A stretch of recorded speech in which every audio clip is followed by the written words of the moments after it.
and for their uptake later on. So that is one of the crucial steps in a project. Our objective of today and later on, so I think it's first to understand the scope of projects. As I say, we are new. Maybe some other have already initiated some activity, joint activity together. But I think it would be good to have a clear view of our work and really what we are developing and what we are covering. Secondly, it is also to establish contacts because we hope that then it will be much more easier in the future to approach the project because we'll know some names or have some contacts. And of course, it's to identify common interest and synergy among the different projects. We have also, that was suggested by us, by Search&Rescue. Following this workshop, we consider that it could be also very useful to draw some findings out of the user requirements that have been identified by each of the projects, and maybe to highlight what are the surprising outcomes of this phase, what are the results, and come back with a joint paper that could be presented earlier next year. And I'm sure that could be also useful for other projects and for the European Commission. So I will stop my introduction because we have 7 projects, so we need time for presentation and for discussion. So the agenda of today, I will give the floor also to Mr. Ranada Shaw, who is our project officer in the Commission, and then we'll go through the different projects that are covering really different things, but all related to improving the safety of first responder and improving the capability of crisis management in Europe. So, Mr. Ranada Shaw, I'll give you the floor. Thank you very much. Well, first of all, I would like to thank you for inviting me here. I think this is this initiative of the strong cooperation that we're seeing on the DRS2 topic projects. It's something that it's very welcome from the European institutions. We always encourage the projects to cooperate, to try to benefit from the lessons learned and from, excuse me, from the lessons learned and try to benefit for the cooperation in different aspects. But I must say that the level at which these projects are engaging with each other goes far beyond what we were expecting, and we are extremely happy because of this. I will pass now to put a couple of slides. I have, wait a second, here.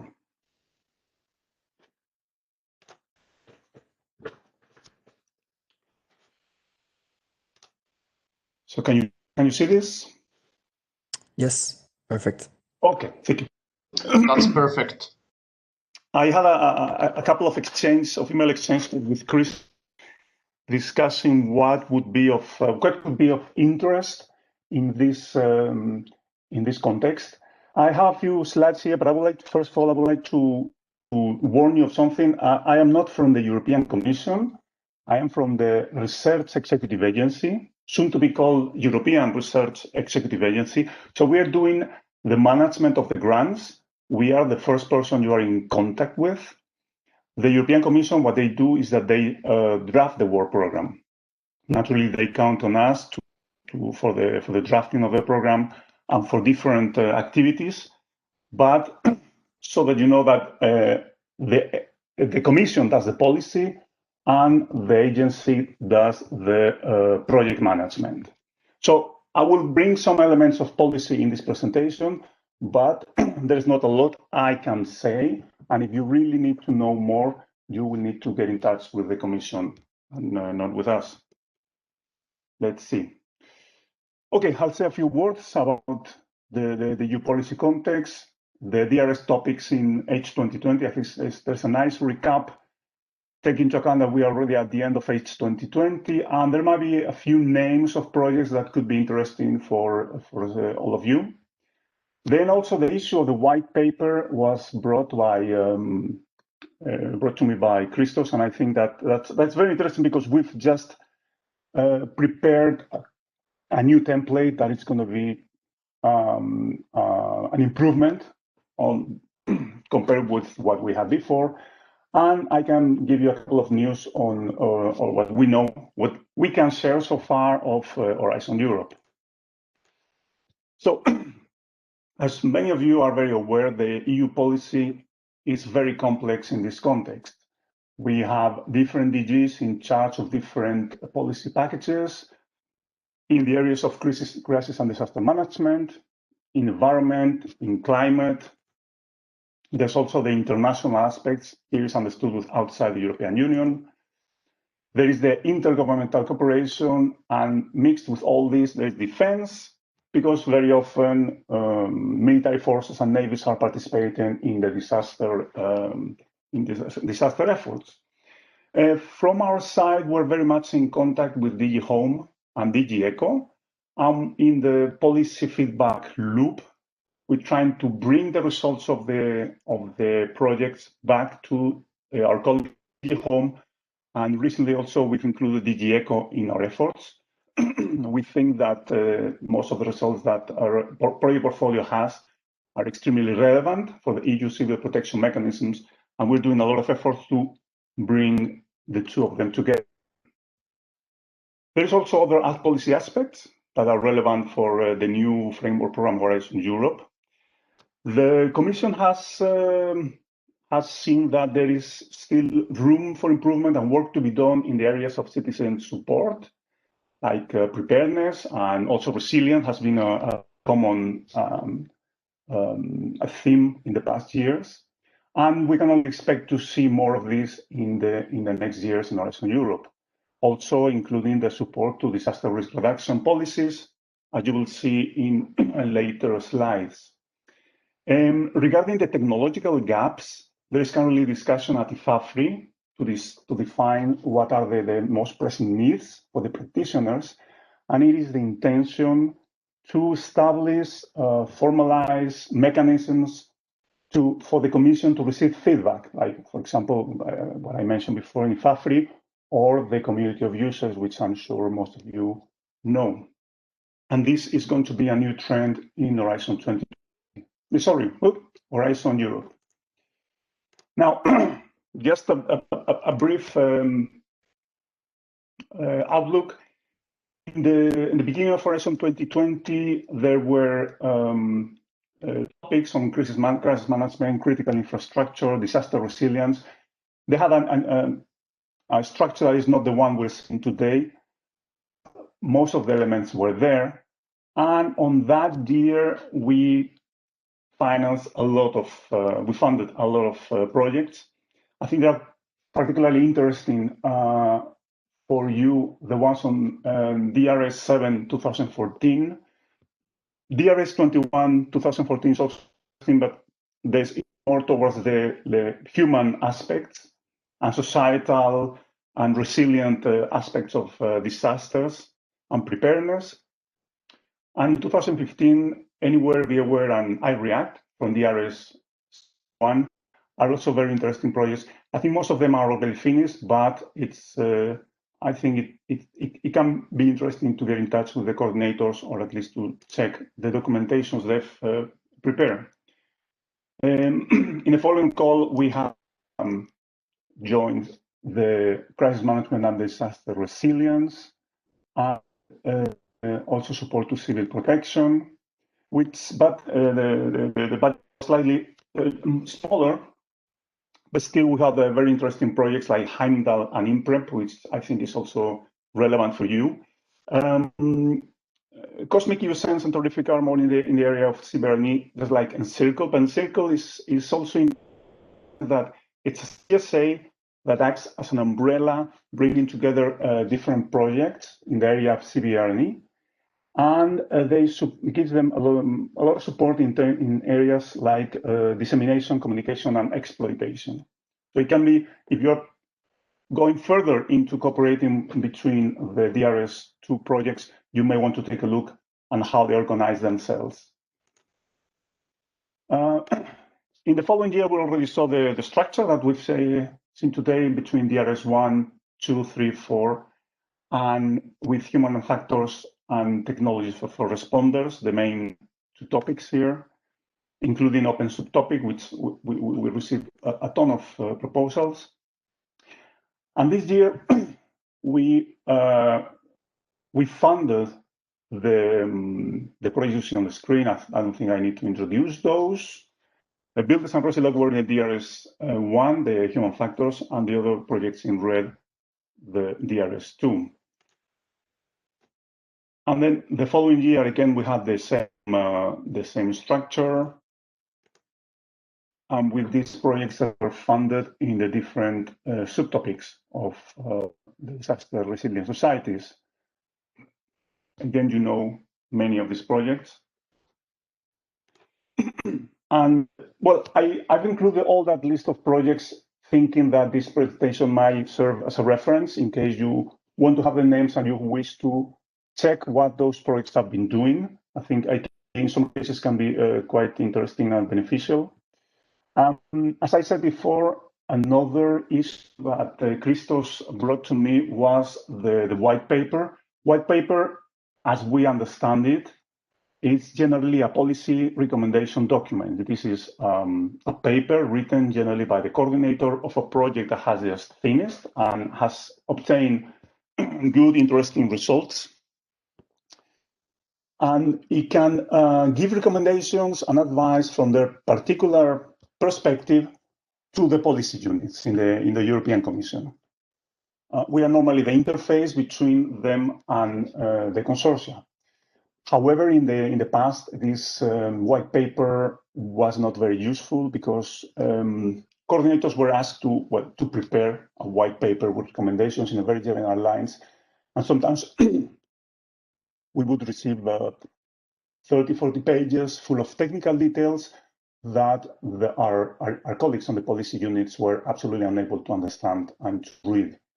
So now we've swing the pendulum to the other side, and we've prepared together with them a template exclusively for them to have the elements they need to have in the results of the project, so they can, if necessary, bring them into their policy.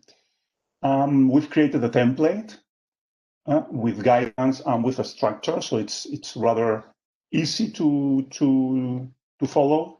Here's a sample. This is just a page, but here you see what I was referring to. The recommendations have to be written in layman terms, be very technical.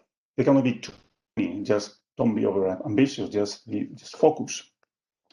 They need to be realistic, socially feasible, and they have to be very visible. Think of, you need to be able to speak policy language, so to speak. So probably the partners who are in charge of communication and dissemination should be involved in this action. Eventually, once the project is finished, we normally ask the coordinator to prepare this. But one of the elements that was brought into the new template was that there's no need to wait until the end of the project. If you think you have a policy relevant result, you can already prepare a policy brief halfway the project. Now, what can I tell you so far? Oh, excuse me. What can I tell you so far in Europe? Well, it's too early to give you details, but it is in the last round of discussions and will be adopted in March 2021. In any case, as you all know very well, disasters will not stop happening, and first responders will still need to have the tools up to date. And the European Commission is very aware of this, and there is going to be budget in Horizon Europe for this. But basically, they are going to continue strengthening the topics that we have in past calls. The DRS topic in particular is now a destination, it's called in the news. This is where we want to be at the end of Horizon Europe. This one in particular is a Disaster Resilience Society for Europe, supporting EU disaster risk reduction policies and the internal security strategy. And as you can see, this is divided in areas. There are 3 areas in DRS, under which there are several topics. Topics more or less like the topics we knew from Horizon 2020. And these 3 areas are the societal resilience, the support to risk management and governance, and DRS 03, the strengthening capabilities for responders. As I said before, these are very broad definitions, and once you dive into the area, you'll see all the different topics. Last but not least, I would like to call the attention of those who are still not yet aware of the community of users that there is this initiative from DG Home bringing together all the stakeholders, all the players in the area of disaster risk reduction, and all the players from research, from the networks, from policy, users, responders. And I'm sure most of you know of this, but please act as a relay for those colleagues and those partners in the consortium who are not aware of this, because this is also a very, very good networking occasion and feedback occasion to get in touch with my colleagues in DG Home. And that's all from my side. I hope I didn't take too much time, and there is room for the rest of the discussions, which will be the most interesting part of this webinar. Thank you for this presentation. I don't know if there is a question before we go to the different projects. I just mentioned something on the chat, so you can use the chat also to interact with the different speaker. Just indicate the name of the speaker that you would like to address. Put your question there as well, and we'll go through during this webinar also on checking the chat. Well, if there is no question, thank you to have set the frame of our work. And then we can maybe start with our first presentation of the project. It will be Federico from UPV for the assistance project. Yes. And assistance is preparing a novel situation awareness platform. So please, Federico, the floor is yours. Can you hear me? Yeah. Okay, I will try to share my screen.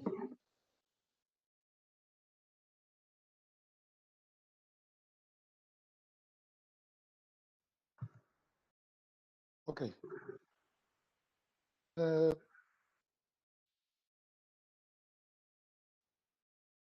First of all, I would like to give you a quick overview of the project.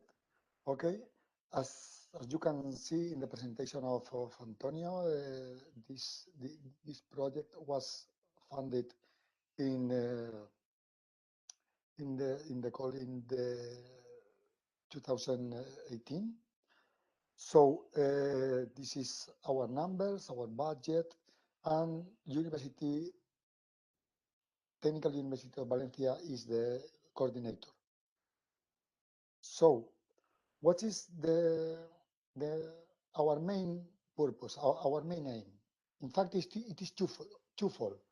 First, we want to help and protect different kinds of first responders, firemen, police, sanitary staff, during the mitigation activities performed together in a large disaster mitigation, natural or man-made. And on the other hand, we want to enhance their capabilities and skills for facing this complex task through a novel training approach. Okay, this is the twofold objective of assistance. So our concept is to provide to the first responders with new tools through a novel situational awareness platform, which integrates all these tools and also mobile platforms and drones and sensors, sorry. And also, on the other hand, as I said, we want to provide an advanced training network based on virtual and augmented mixed reality, including a tailored training curricula to each first responder organization. And we have gathered all these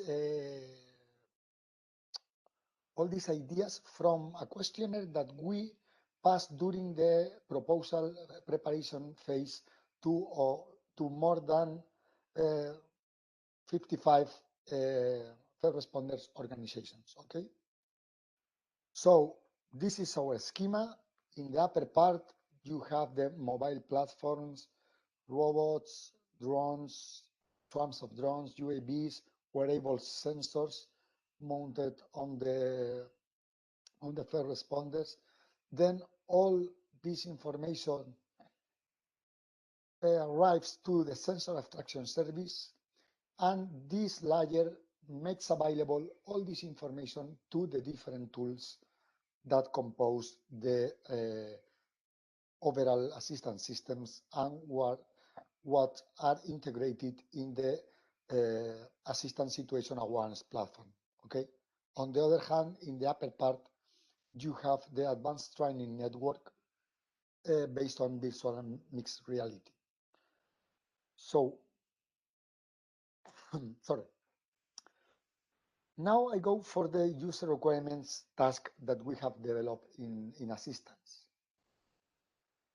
We want to present an inventory of requirements for all the developments and applications that will be demonstrated and validated during the project. These requirements will specify the recommended or mandatory characteristics, functionalities, or legal requirements for all the assistance tools and systems.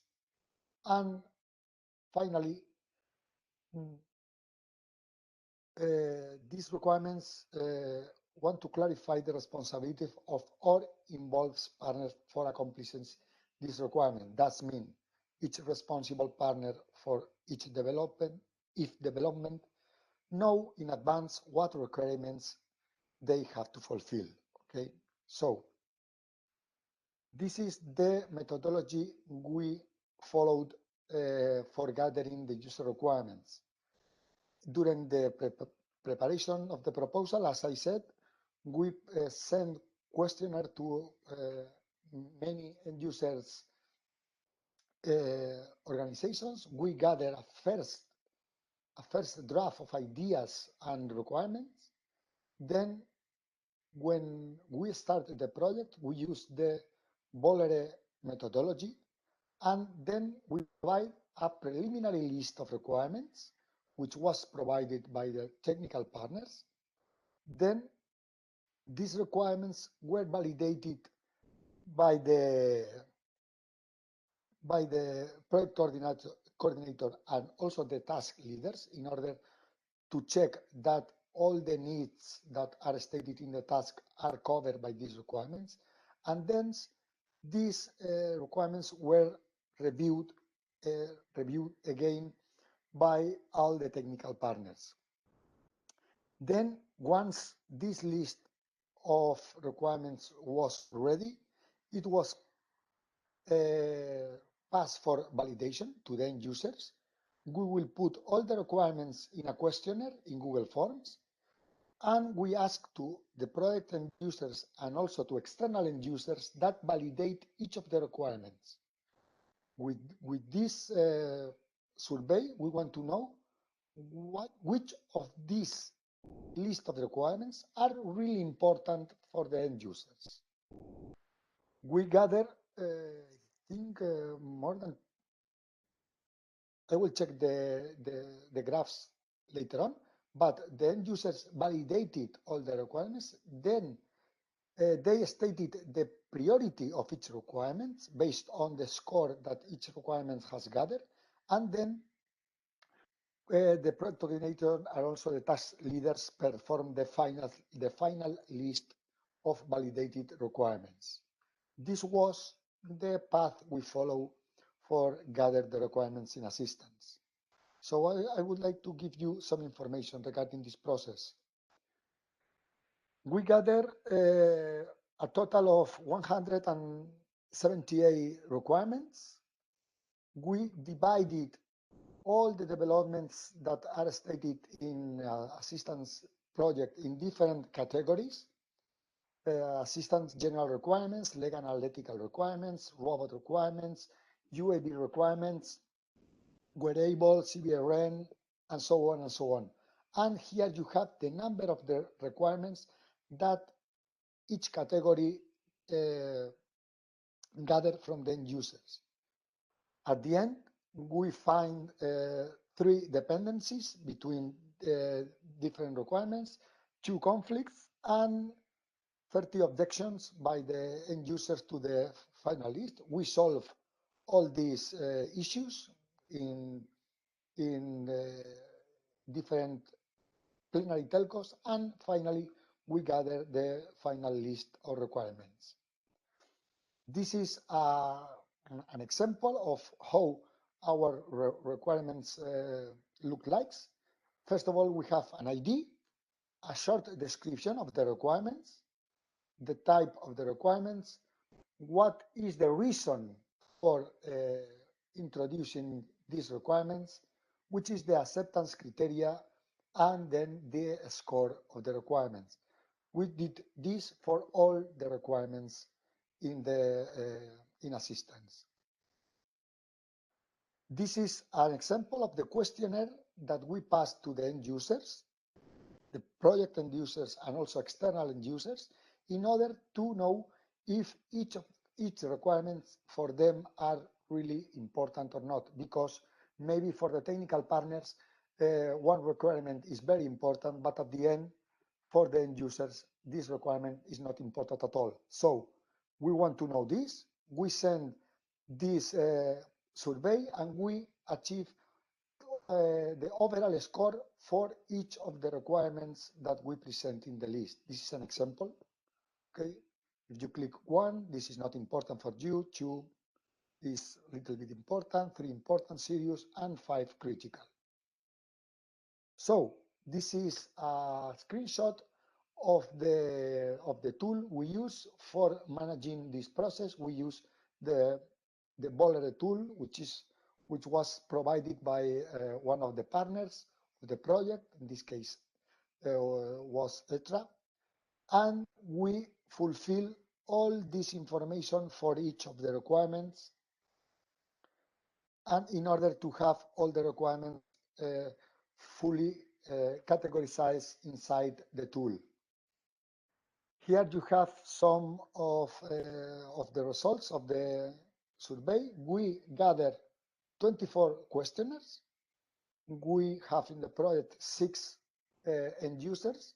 So we gather 18 answers from external end users, which is very good for us because we see that our requirements are evaluated by different kind of first responders, not all internal in the project, but also external. So here you have the results. Fire rescue service, emergency service, national police, and academia. Here you have, for example, an example of the evaluation of the results. Here you have the requirement ID, the average score, the priority, if it is for an okay, this is an internal parameter, is for fire and rescue, for emergency, and for national police, for internal and external end users. This is all the information we gather for each of the requirements. Okay. Regarding the priority, we use the Moscow approach. That means we provide for the requirements that gather higher score, we assign a must. Okay. For the requirements with also a high average but lower than 4, we assign a should, and then from below 3 we assign could, and below 2.5 we allowed probably the other priority. So here you have, we gather with must priority, we gather 50 requirements. With should priority, we gather 120 priority. With could priority, we gather 6 requirements. And with would, what is the lower level of priority, we gather 0 requirement. That means that the larger number of requirements has been very well evaluated by the user, by the end users, and they obtain must or should priority that imply that these requirements will be for sure implemented during the project.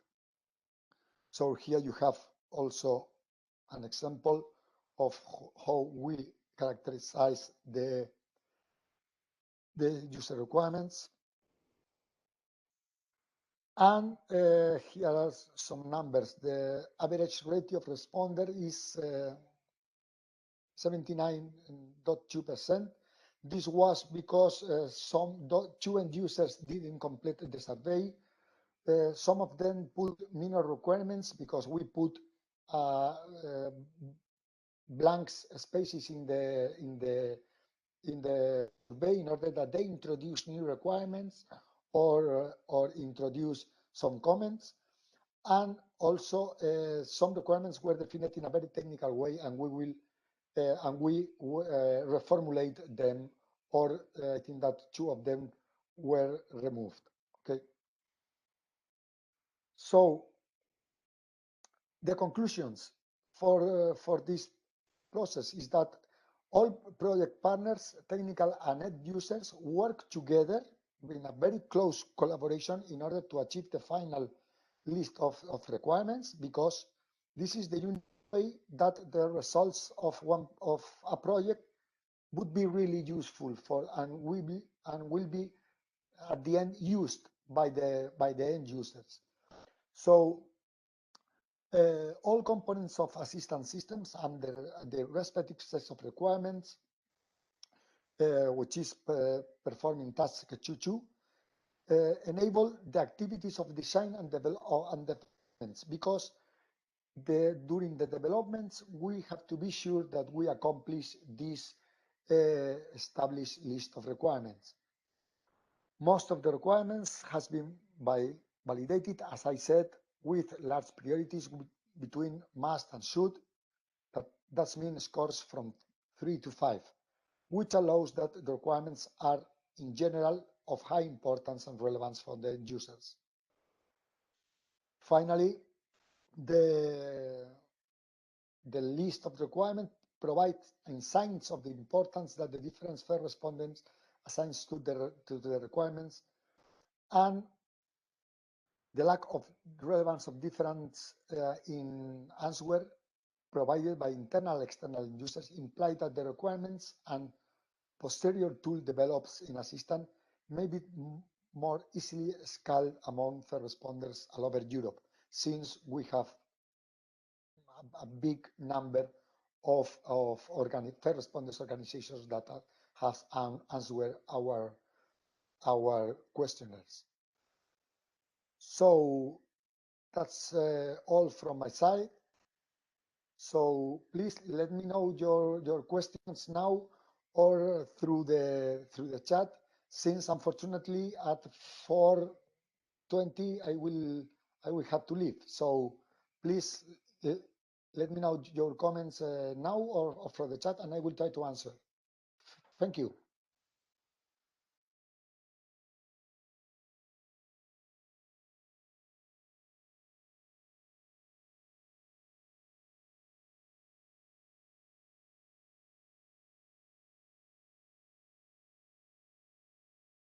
No questions?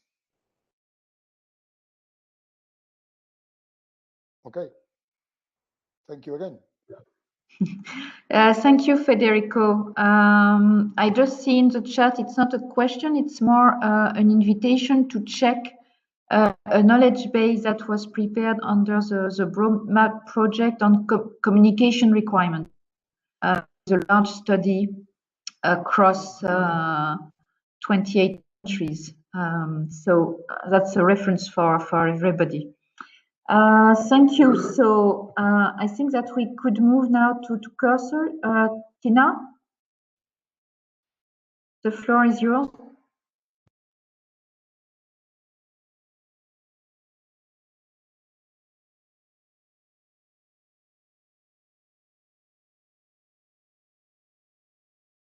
I was looking for unmute.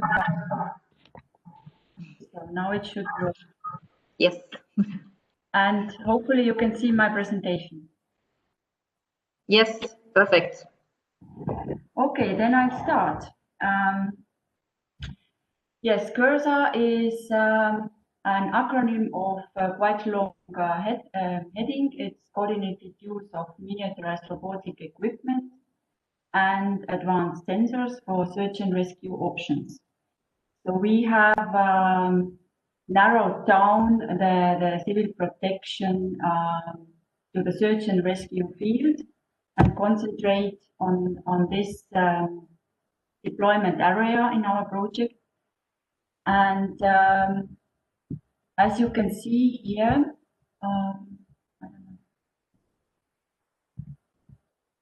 that our main goals in the project are to reduce the time for detecting and locating victims who are trapped under the debris, and at the same time we are aiming to increase the personal safety of first responders who are rescuing the victims.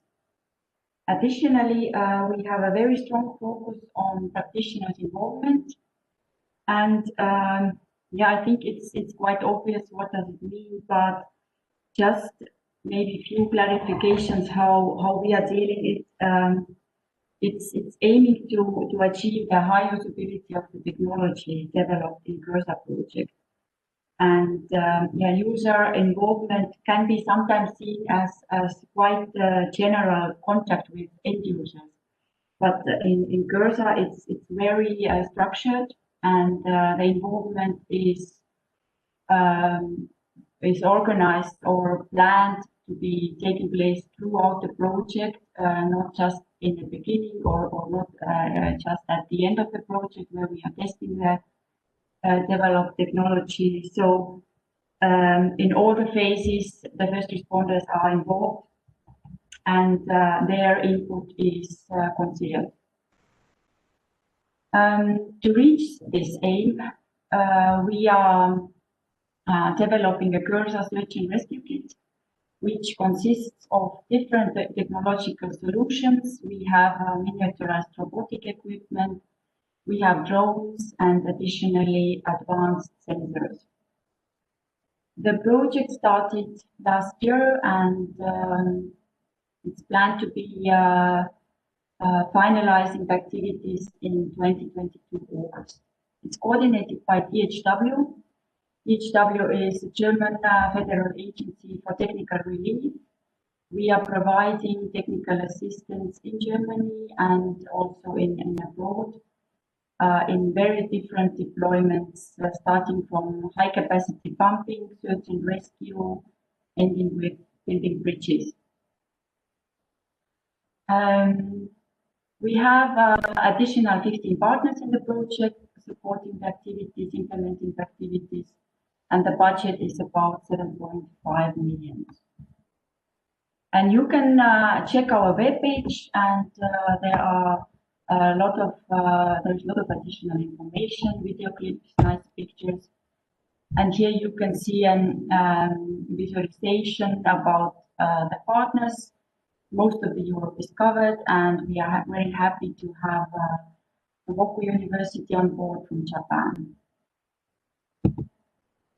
So now very shortly about the technologies developed in Cursor, the components of SARKit.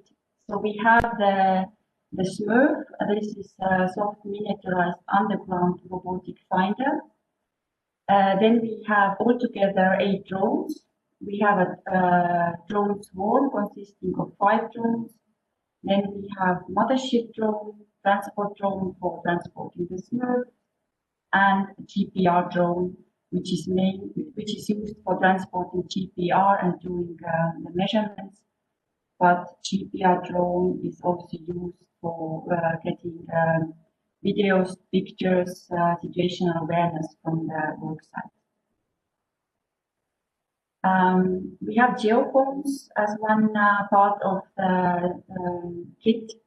The Geophones are actually widely used in search and rescue missions already now, but in Cursor we are improving the filtering system so that the background noise is not disturbing the first responders. And also one very huge benefit will be that the Geophones are without cable.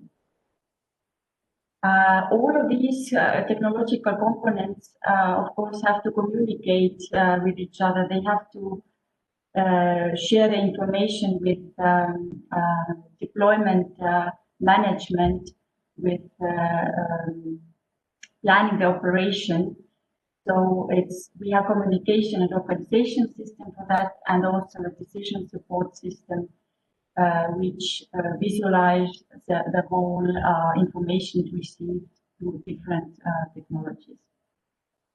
So the picture on the right hand is showing the whole kit in action. It's maybe better to see in the next slide, where we can see that the part of Cursor, we call it Cursor in the air. We have a tethered mothership drone, which is it's possible to have this component 24/7 in use. It's a sort of a communication hub. It provides lighting. It provides possibility to use microphones to speak with first responders on site, to inform people. Several options for that component. Then, as I mentioned, 3D drones.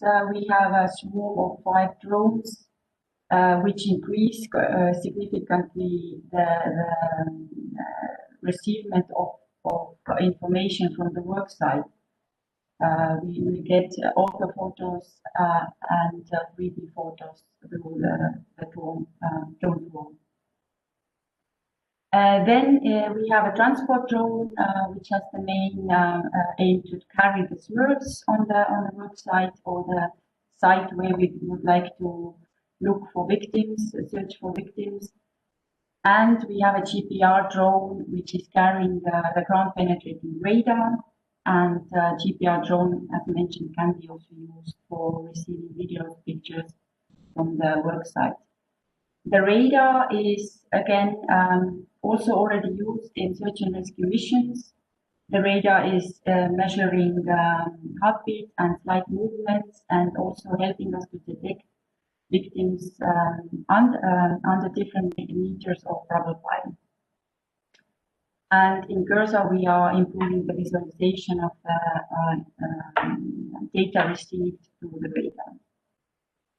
And one of the benefits in Cursor is that the radar is transported by a drone, and therefore we reduce the risk of first responders to climb on the rubble pile and do the measurements. So then Cursor on the ground mostly are the SMURFs. The SMURFs are mobile. They can climb on the rubble. They can detect humans. One part of the SMURF is a sniffer, which is detecting different particles of human body and can tell the first responders if we have living or dead victims under the rubble pile, and therefore increase the speed of rescuing them. Geophones, as mentioned, they are also detecting humans, but there we need the humans to do some noise so that the equipment can detect them. And all is supported with emergency gateway, which is then offering us the resilient communication on worksite, and also we have a support structure for first responders to receive all the information from different components. So this is very shortly the cursor circuit. We can talk about quite long and describe every component, but I'm concentrating more on the requirements collection, which we did mostly last year, beginning of this year, and I start actually quite from the beginning because all these steps are very much involved and related to each other. So in order to start the work, we defined our master scenario. So what is the cause of the disaster? And we described it in quite a detail so that all the project partners are understanding the conditions, where the technology has to work, where we should use this later. Describing the available infrastructure, describing the number of victims, and so on. Then we moved on to the use cases, just to specialize and narrow down the mission options and to describe the cases where different cursor components will be used. So we relied on the INSARAG guidelines because this is the basic document for search and rescue experts and first responders. These use cases are providing the main framework also for defining the requirements for all the technology components later. But we also looked into the gaps and limitations. What are the problems that first responders are facing? Partly it was also done before the project, like the previous project assistants just described. But we wanted to look more deeply into the gaps. And firstly, we did a desktop analysis. We looked also into the results of other projects. Then we did a demand validation survey among the first responders to see what are the problems and how you are approaching these problems now, and what is missing. What do you need additionally to do fulfill the mission tasks successfully?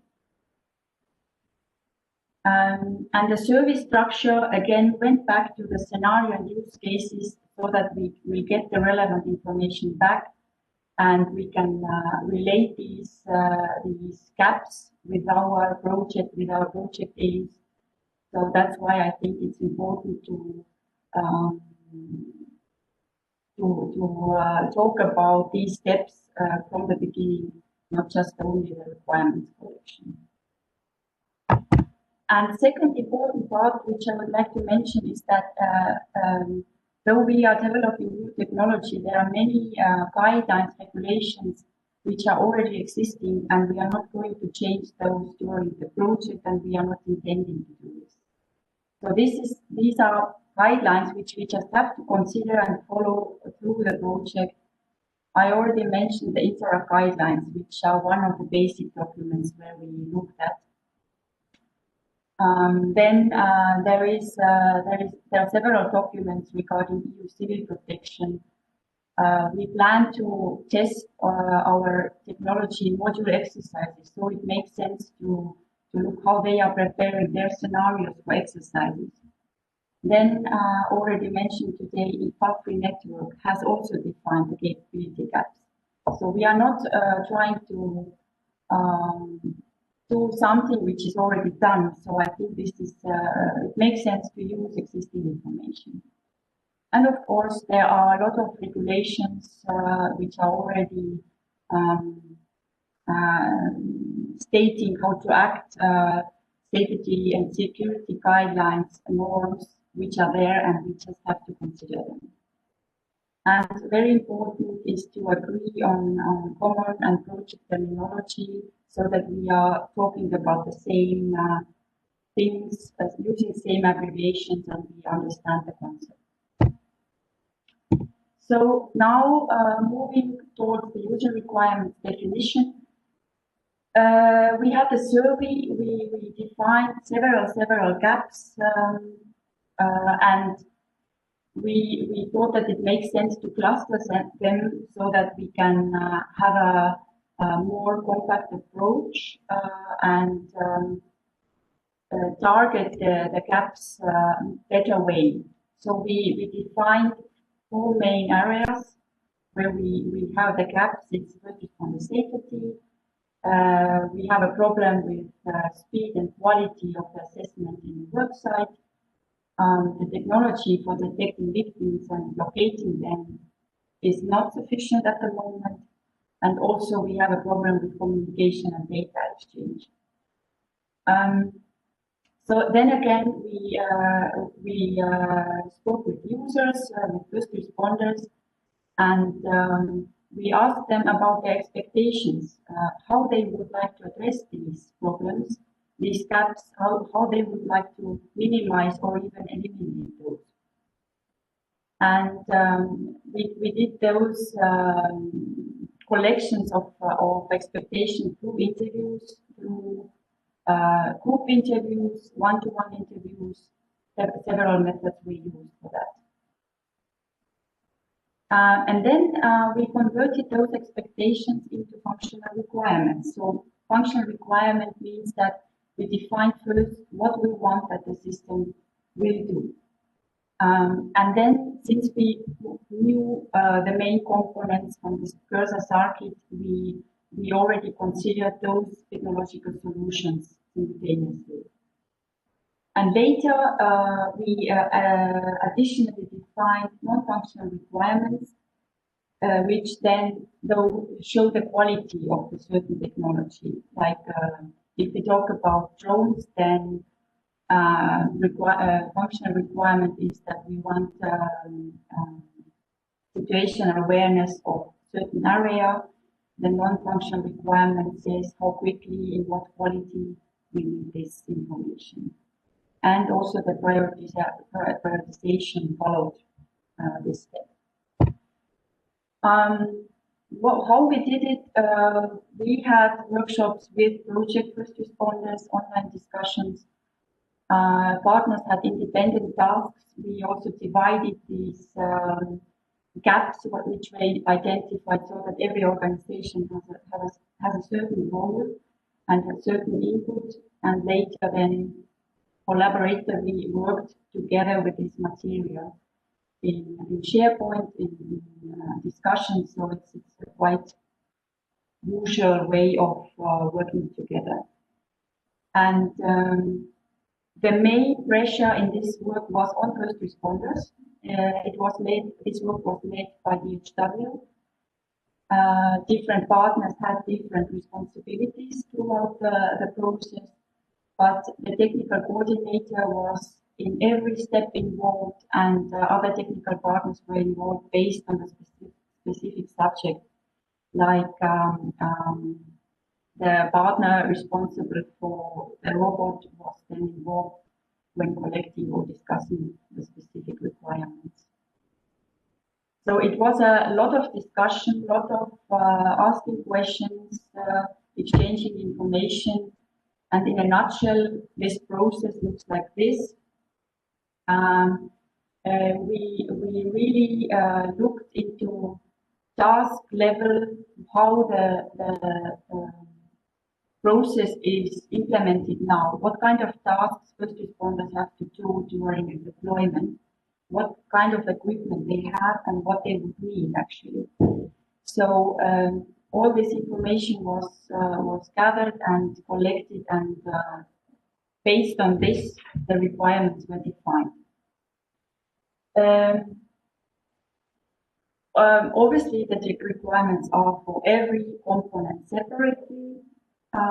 We have also formed generic requirements, which are describing requirements which actually go for every component, for drones, for robots, for geophones, like, for example, like the training demand, ruggedization, battery life, storage, cost. These are requirements which are relevant for all the components. Just to give you an idea what comes next, these requirements defined by first responders then were worked further from technical partners. They define the technical specification, and through this work, the whole system architecture. And then the solutions development process started. And at the moment, we are starting or almost starting the integration and validation of the solutions. The first lab tests have been already implemented, and the field tests should take place starting next year. So we are in the middle of the evaluation and validation of the solutions, the first test. But the next slide actually shows that the user requirements topic goes throughout the project. We finished it at one point so that the technical partners can start their work, but we have to revise them, modify them based on the test and the test results mostly. So if we see during the test that something is not really fulfilling the requirements, or it's or we define new requirements which we're not aware of at the beginning, so that then we just have to modify our requirements table, and that's why it is an ongoing process. Of course, it's always in cooperation with technical partners. It's not that that first responders are continuously changing their mind and wanting new things. This is together a process which is mostly coming out of the test. Here, two pictures which actually show the importance of collecting the requirements. And what I want to say here, these pictures are self-explaining mostly.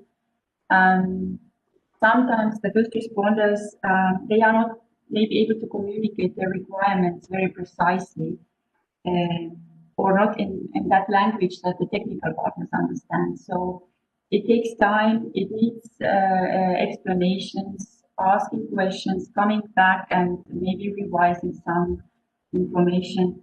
So the main goal is that we understand each other, and this takes time, and there are several points which have to be considered. That as I mentioned, the terminology is important. And at the end, the cat picture shows quite well that when we have a perfect technology, but nobody knows how to use it, then something has gone wrong during the process. And the last slide, I just wanted to put down some points. It was asked us to talk about surprises. We didn't really have time to be surprised. It was a very, very busy time for us. But what I've learned or identified through this project process is that from first responder side, it's very high readiness to contribute. They want to talk about their problems, what they are missing at the moment. And they have ideas how to solve these issues. And they are ready and open for new technologies. And also the offered solutions, in my opinion, maybe our technical partners have other points of view here. I would say that they are quite practical and down to earth. It's not that we want something futuristic which is not doable. Also, open and transparent communication is something that it has to be there. Otherwise, it's difficult to reach the aims. And again, the terminology. We invested quite a lot of time for that in the project start, and now we see the benefits of that. Some of the lessons learned points here are that sometimes it was confusing or not clear how detailed we should be, so that the technical partners really get the information needed.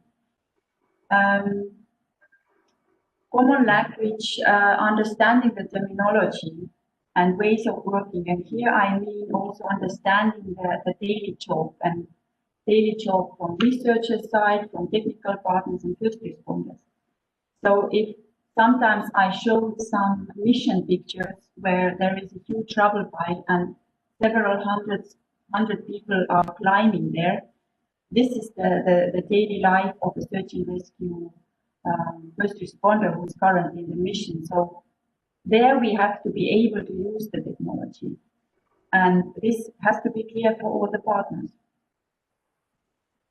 Then for all the partners, it's important to agree and understand what is the value, usability, feasibility, and viability of the solution. The ideas, the requirements of first responders, they have to be feasible. The technical partners have to be able to provide this technology. And also not for only this small group of first responders, but for a bigger community. Yeah, Tina, we are a bit late, so if you could give us your final words. Is it your concluding slide? Yes? It is the last slide. And one point which we are dealing mostly now is the expectation management, where we have to consider the project scope, the technical readiness level, the project budget, and that we are not able to get all of the best results. So we have to make choices.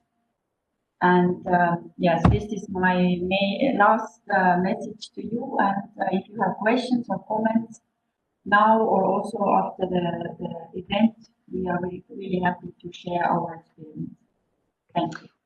Yeah, thank you, Tina. Thanks a lot. You will see in the chat there are some precise questions, some technical questions on the technology.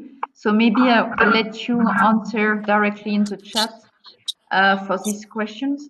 But thank you. That's very interesting to see how you had an iterative approach also with the user requirements, not only at the start, but all along the development of the project. Now we will move to Respond A project. There is a presentation from George. So please, George. Hello, how are you? Good afternoon. Good afternoon.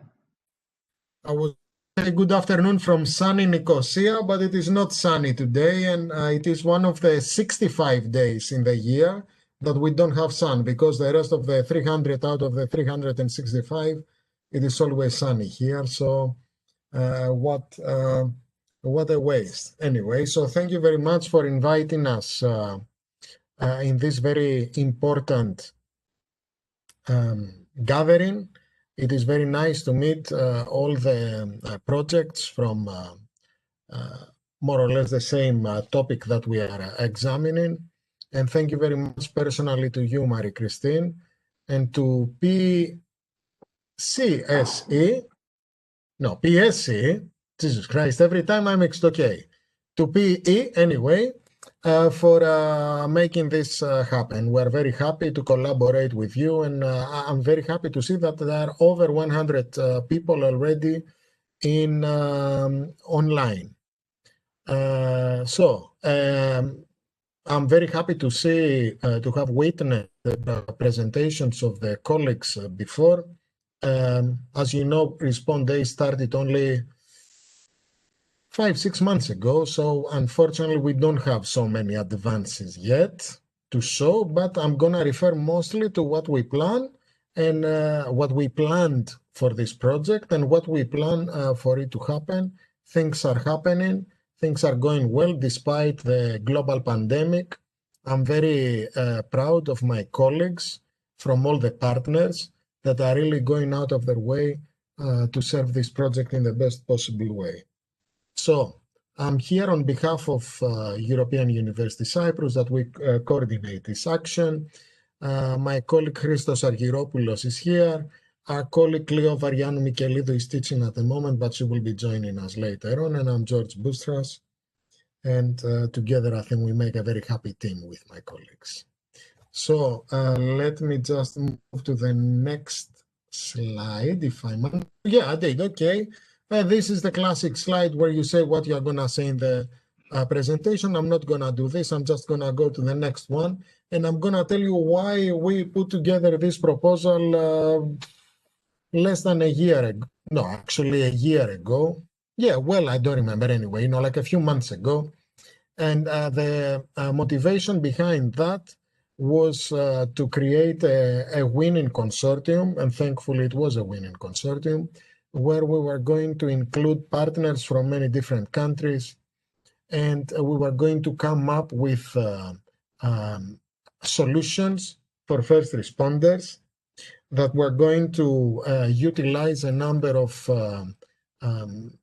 attributes and aspects that I'm going to be describing in the next few slides. What did we want to achieve?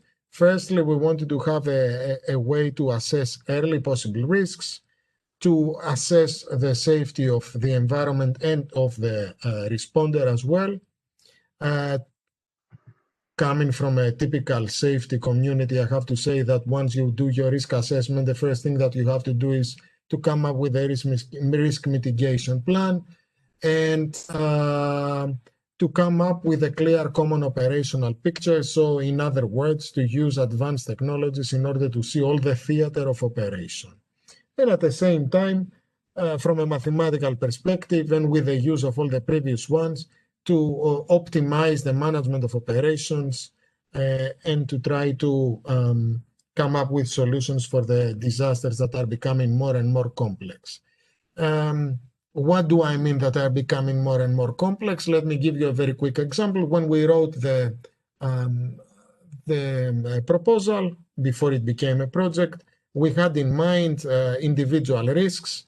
Then we had in mind also combined risks, so many risks together. Well, I don't know, there is a Greek expression that says that when people make plans, gods laugh. And there you go. You have the pandemic, which is a recurring risk, which is not only another risk. So by definition, you start with complex risks in everything. It can be a hybrid risk.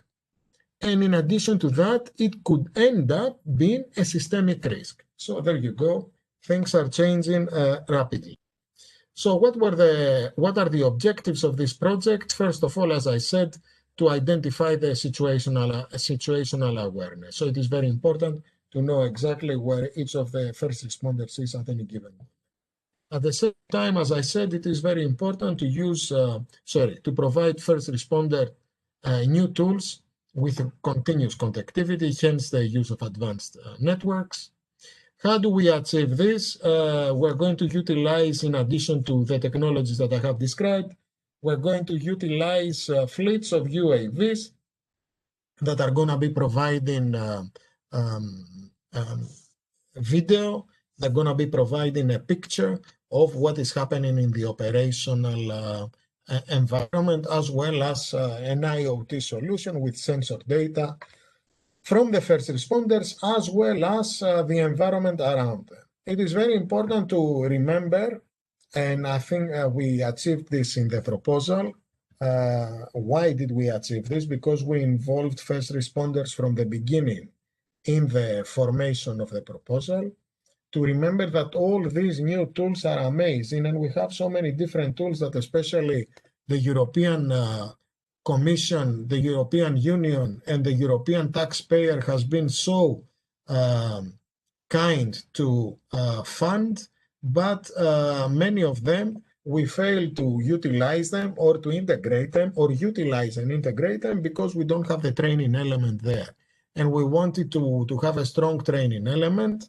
And I invite all of you, I think it is next week, remind me if correct me if I'm wrong, in the first training exercise that we're going to do for Respond Day, and it is organized by very good friends from Barcelona, although I'm a Real Madrid fan, Pau Costa Foundation. Bad day to talk about Real Madrid after yesterday's result, but anyway. So in addition to that, we're going to develop all the technologies that I said, plus the training capacity is going to be increased. And in the typical fashion of Horizon 2020 programs, we're going to have large-scale demonstrations.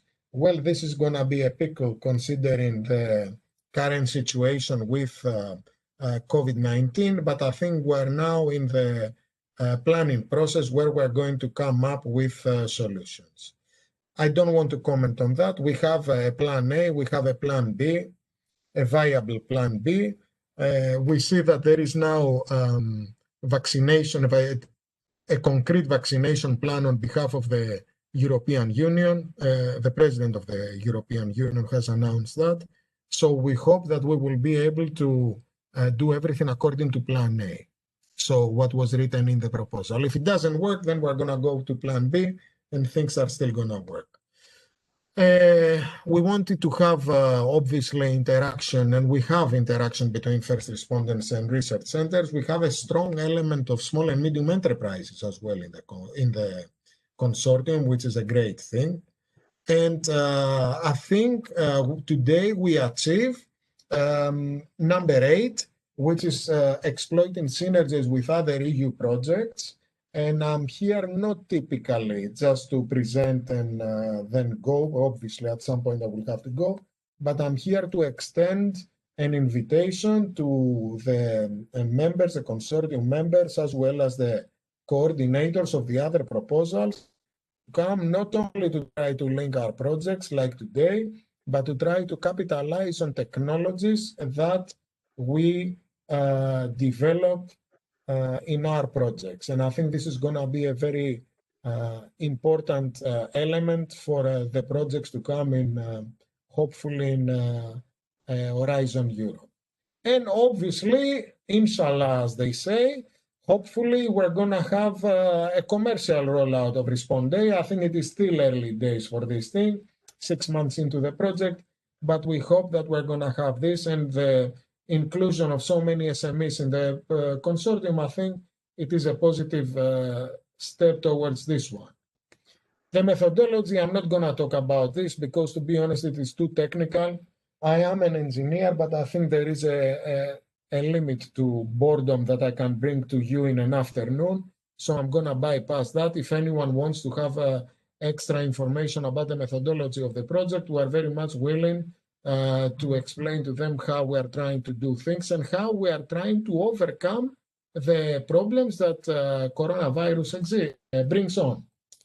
Typical 8 work packages: project management, pilots, dissemination, training, common operating picture with AR and MCX, drones, I have said that, all that, I think, wearables. And obviously, in the beginning, we come up, I went anti-clockwise. So the first thing that we're going to do in order to achieve this will be to set the requirements and the use cases and the architectural design. We are in these stages, and I think things are going well at the moment, and hopefully things are going to work out. I spoke before about 3 pilots. One is going to be here in Cyprus, in the area close to Limassol. There is going to be a second one in Corfu, if I'm not mistaken, if I remember well. It's in the next slide anyway, with an earthquake as a scenario. And finally, there is going to be an SAR operation in the Port of Valencia. I have to say that the Port of Valencia is very, very well organized, and it is helping a lot as a work package leader as well. And the first one is going to be in Cyprus. As I said, what we're going to do there, we're going to consider a fire scenario. The Cyprus Fire Service was kind enough to provide a very detailed scenario, even at the proposal stage, surprisingly good. Not that I thought that they weren't going to, but it was extremely well prepared. And what we're going to use there is we're going to test protective means for the first responders. We're going to test wearables. We're going to test new communication technologies and various other things in this pilot. Then in Greece, in Corfu, if I'm not mistaken, we're going to have an earthquake scenario. As you can understand, in earthquake, it is very important to locate, and thus this means to communicate. So what we're going to do is we're going to use professional communications and crowdsourcing through 5G and also geophysical EEA. What are we going to do? We're going to use a 5G portable telecommunications system. We're going to deploy this in the test site. We're going, obviously, since we're going to have all this operational facility in place, we're going to test the simultaneous operation of voice and high quality video at high quality. And in addition to that, we're going to also use this 5G network coverage at both indoor and outdoor locations. And as you can understand, 5G, I think it is the most important telecommunication technology that it is about to be rolled out. As you know, now with coronavirus and all that, 5G unfortunately has been in the forefront for the wrong reasons, but it is a very safe technology and we aim to capitalize on that. Third one in Valencia port, it is going to be obviously an SAR operation. What are we going to do? We're going to establish a safety assessment and an early warning framework that will protect the first responders. Again, we're going to utilize 5G technologies there and various other things. We're in the process of putting now together in detail the scenarios of the pilots. Very happy, as I said from the beginning, for the big number of 34 actually, a number of colleagues and companies and collaborators, I don't know what other expression to use, that are joining us in this venture, in this journey. We have 6 large industries, 8 first responders, 14 SMEs, 6 research institutes and universities. So as you can see, I think we cover a broad aspect of partners in this project. Although the project has not been around for too long, we had the opportunity last week, if I'm not mistaken, it was last week, last Thursday, to present this in the Nicosia Risk Forum. It was, the Nicosia Risk Forum was a very nice outpost, and thank you, Marie-Christine, for also bringing other projects on board. We had ministers from the area of the Middle East. We had a Director General from DG ECO.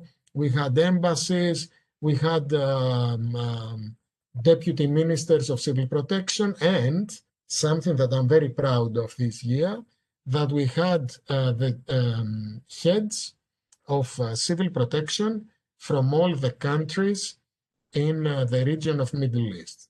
For those that understand even basic politics, you can understand the complexity of bringing all these people under the same roof to present in one forum. And this has been an exercise that has been going on now for 3 years, and this year it worked particularly well. We look forward to hosting everyone next year as well in the second half of November. Thank you very much. Muchas gracias. Obrigado. Merci beaucoup. I don't know, Sukran, Toda Rabah, whatever else, CSDA, and all the other languages that I don't know who's here at the moment. This is what I had to share with you. Thank you, George. So maybe later on we could share in a few months more information about user requirements. We can move now to the next presentation. I think it's a joint presentation from Search&Rescue. So you will have two speakers, Nikolai and Christos, with the project coordinator. Please, Nikolai and Christos.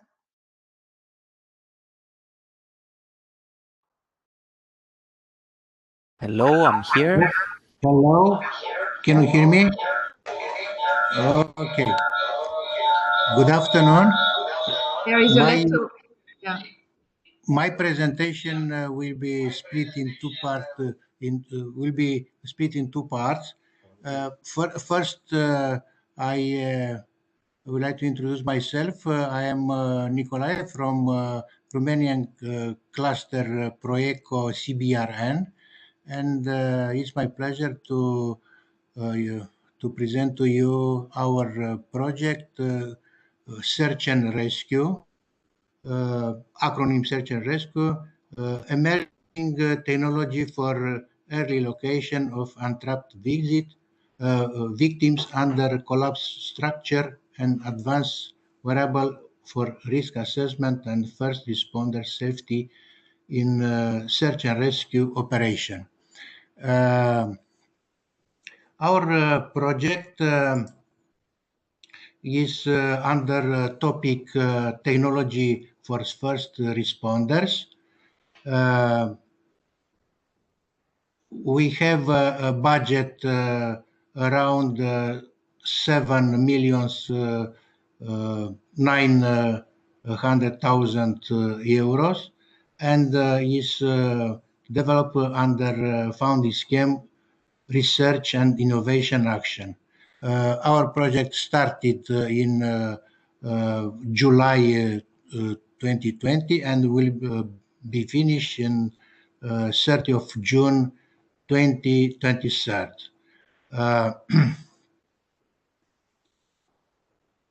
Coordinator is National Technical University of Athens, which started also to help us to implement our project.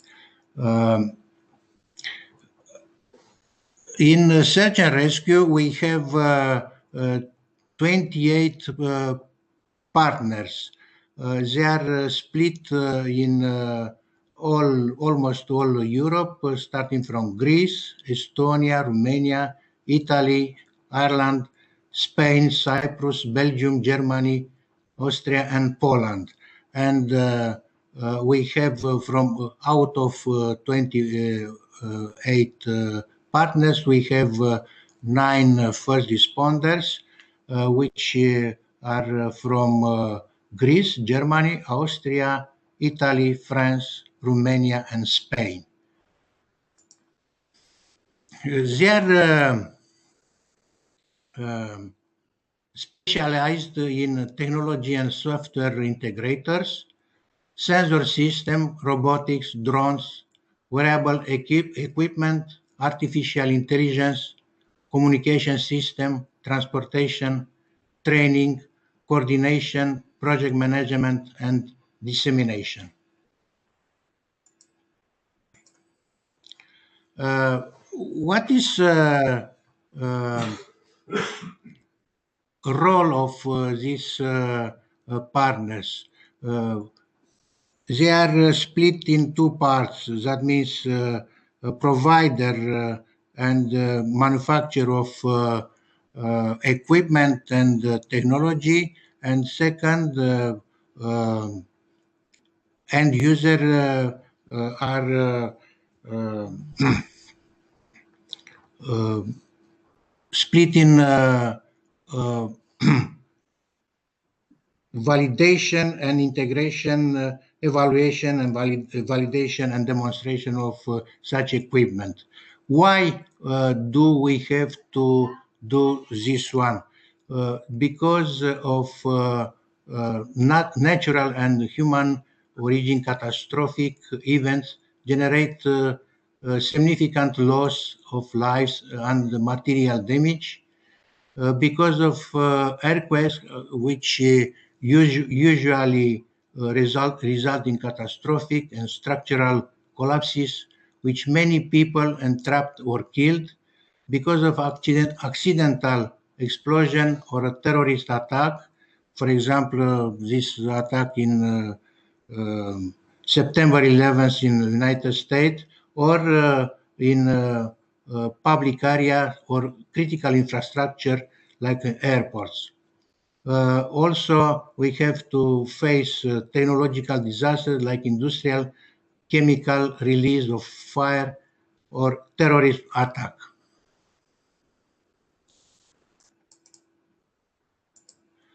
A part of earthquake that usually result in catastrophic and structural collapses, many people are entrapped or killed, and moreover, this natural disaster like earthquake may trigger technological disaster or domino effects that may trigger risk and collapse of communication in a country. First responders and rescue teams need special instrumentation available all times, easy accessible to meet stringent requirements in terms of detection accuracy, quick localization and reduction or reduction of false alarms. Why happens this one? Because of climate change, population growth, and urbanization, which amplifies the impact of extreme weather with ensuring loss of life. Disaster risk and resilience are also prominent under 2030 Agenda for Sustainable Development, and disaster risk resilience is closely linked to climate change adaptation in the Paris Climate Change Agreement.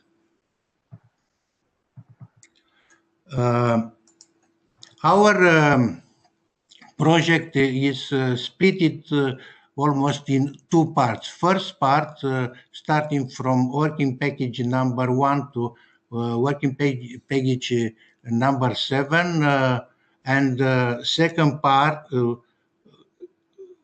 working package number 9 and working package 11, are dealing with first responder requirements, societal aspect of search and rescue, design and implementation of specified equipment, search and rescue platform design, development, and service integration. Also, we have to deal with dissemination, communication, and exploitation, project coordinator and quality assurance, ethic requirements. Second part is part which validate, which are dealing with testing, evaluation, and validation and demonstration, because we have to start our equipment and technology from technological readiness level 3 or 4, and we finish this equipment with technical readiness level 6 or 7. That means in practical part, we have to split this experiment in use cases, and we split this activity in 7 use cases. First one is victim trapped under rubble, will be done in Italy. Use cases number 2, plane crash, mountain rescue, and in non-urban area will be done in Greece.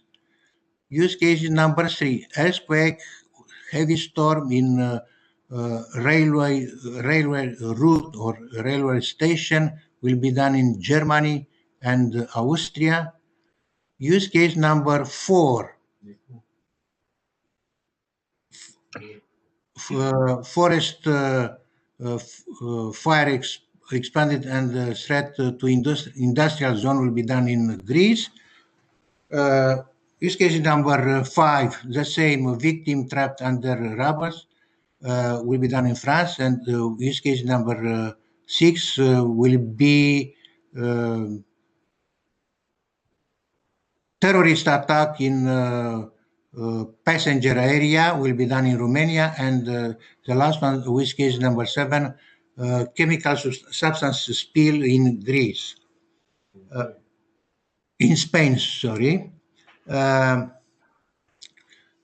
present quick some pictures taken in Italy.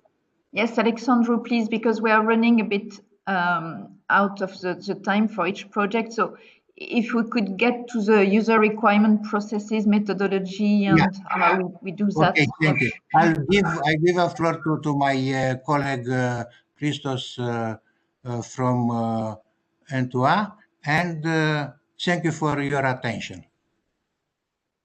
Hello, hi everyone. My name is Dr. Christos Danos. I am coordinating the Search and Rescue project. Nikolai is the technical scientific coordinator of the project, but I will speak a bit on the overall methodology and the way that we approached this initial part of our user requirement capture, which is at this moment in a quite high level status and quite preliminary. Part of the reason that we have created this meeting and invited you all is to also, for our own benefit, capture some of your responses regarding your user requirements, and also try to not reinvent the wheel, let's say, for our project, which is somewhat newer. So what we did up to now is to identify the limitations, shortcomings, and the future needs from our own consortium members, which is quite extensive regarding the first responders and their experience in this field, and to also communicate that those use cases and the experience to partners that are of a technical nature and are not necessarily proficient in matters that have to do with search and rescue operations. So what we got from that had to do with getting some requirements for the use of portable membrane inlet mass spectrometers, using those on robotics, and how to better implement 6-cat hazmat monitors with identification of VOC on the person of the first responder, and then a community resilience gap analysis based on literature, legislative regulatory and standardization issues, and a case study analysis. On that one, I will just focus a bit on the case study analysis. So out of the questionnaires and the interviews and all that, we did some key findings that I would like just to pinpoint. There was an entire list and a lot that I am certain that most would be aware that they are out there. I will just focus to some that are not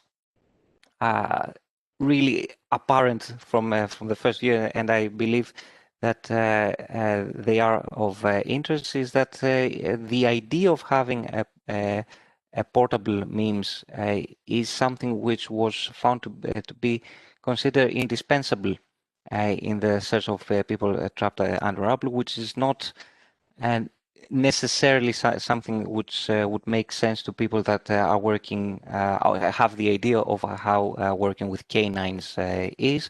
So having something like a virtual nose is something considered very useful and almost to the degree of being considered indispensable in cases of rescues, especially under rubble.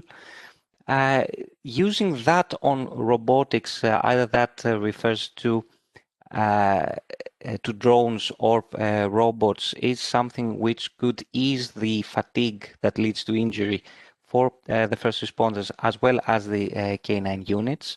And it also reduces the risk on the canine units and the first responders that may put some pressure on almost collapsing rubble.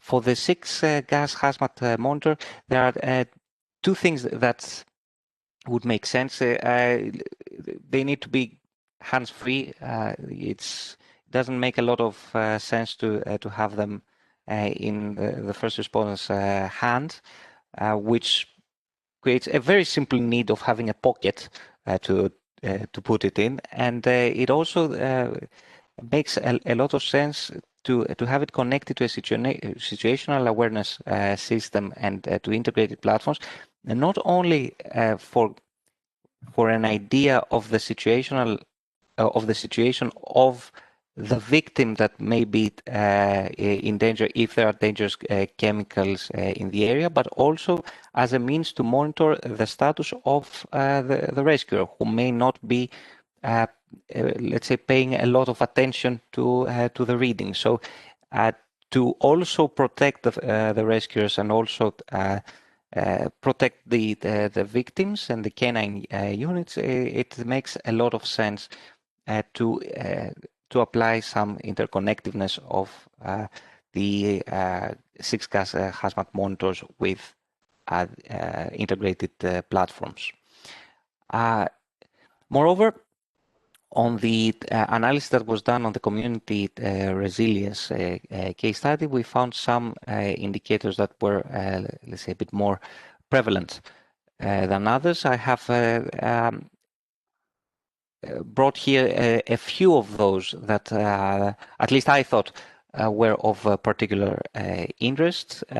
One need that has come across was that the combination of resources is something that is quite necessary, but if you are able to combine the expertise of various professionals, volunteers, and members of the community in various ways that I will also mention right after this, you can actually compensate for the lack of technologies. So there are two ways, obviously, to go about it. A combination of both is definitely better, but if you don't have the technologies, you may benefit immensely from the use of expertise and local knowledge. So volunteers in the area that can provide that local knowledge and are prepared and are committed and do know what they are supposed to do in a scenario of a disaster is as important, if not just complementary, but also something that could be used instead of using technological resource. Of course, this is not the case always, and in some scenarios the one is applicable and in others the other. Regarding tools that were found that they were missing, are communication technologies that can be set up easily on the ground of a disaster that would allow fast and seamless data transfer for video, for readings from equipment, and for large data traffic, which may also have been affected from the disaster. So setting up a communication network on the spot that would allow that communication take place and that data exchange and the transfer of data and the use of drones and all that on the spot. And there are quite a few equipment and technology limitations regarding the safety of the dogs. I'll give a couple of examples. You need to know where the canine units are for the safety of the dogs, but it would be also useful to know where they've been, in which places they have already searched, and an ability to track their position and the ground that they have covered. And also that drones, as we have seen in the example of the Beirut explosion earlier this year, it's quite important to be able to deploy a unit, like for example a drone with a sensor that would indicate the possibility of a new explosion happening in the same place. Having equipment like that would have saved a lot of lives in Beirut. Finally, regarding improvements that we found that were needed, would be, as I mentioned, after we have the ability to set up a communication network, the unification of communication systems, it would be extremely important also to use separate radio communication frequencies for the communication between different teams instead of just communicating with coordination units, so direct communication between teams. Cross-compatible tracking technologies that would be combined in the same system to have everything in a single situational awareness framework. The improvement of the compatibility of personal protective equipment for chemical substances, having drones that provide larger flight range than the one that the current ones have, the need for the use of artificial intelligence to identify persons, specific persons, after you have fed it with some information on the characteristics or other details on personal objects that may be of interest. The need for the thermal cameras that are mounted on drones or other equipment to adapt better to outside temperature and not have filled in with noise. And they need to have triage sheets being available via telematics. And that's it from Search and Rescue.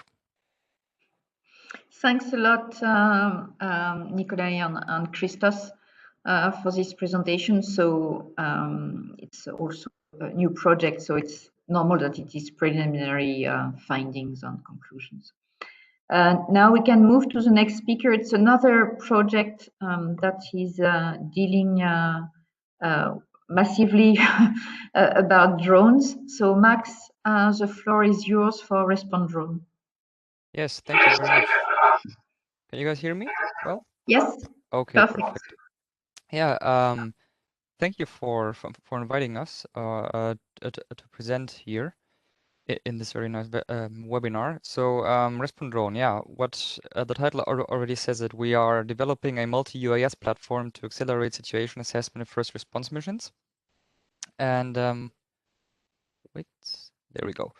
Just some basic data, some overview. We have 20 partners from the EU, from Israel. We have 3 partners from South Korea. We actually have 2 partners, and 2 partners from Armenia, which is quite nice to have so many countries also outside the EU. We have 9 end users and altogether 8 technical partners that work together to develop the system. We started in May 2019. We had a kickoff meeting in Madrid, hosted by one of our technical partners called Alpha Unmanned Systems.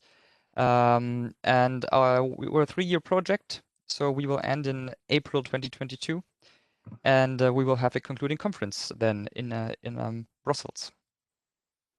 So, what are our main objectives? I'm going to show a lot of pictures later, but this is just some brief bullet points. As I said, we are going to develop, but we're also going to demonstrate a multi-UAS platform to accelerate the effectiveness and efficiency of first response missions. The thing is, we try to design or develop the platform in a way that it can easily be integrated into the first responders' current operational workflow. This was one of the key user requirements, which I will come to later, that they named us that a new system is a nice thing, but if they can't integrate it and they can't use it, it's no use for them. So what should the platform do? Well, it should improve the situation awareness compared to existing operations. Also, in order for the first responders to use it, it should be cost effective. So it shouldn't be too expensive. There shouldn't be any expertise costs related to that. They should have a good training to use the system, and if we use multiple drones, we should keep the drone fleet operating crew very reduced in size. So optimally, we would have one person just supervising some automated drones that fly on predefined flight plans.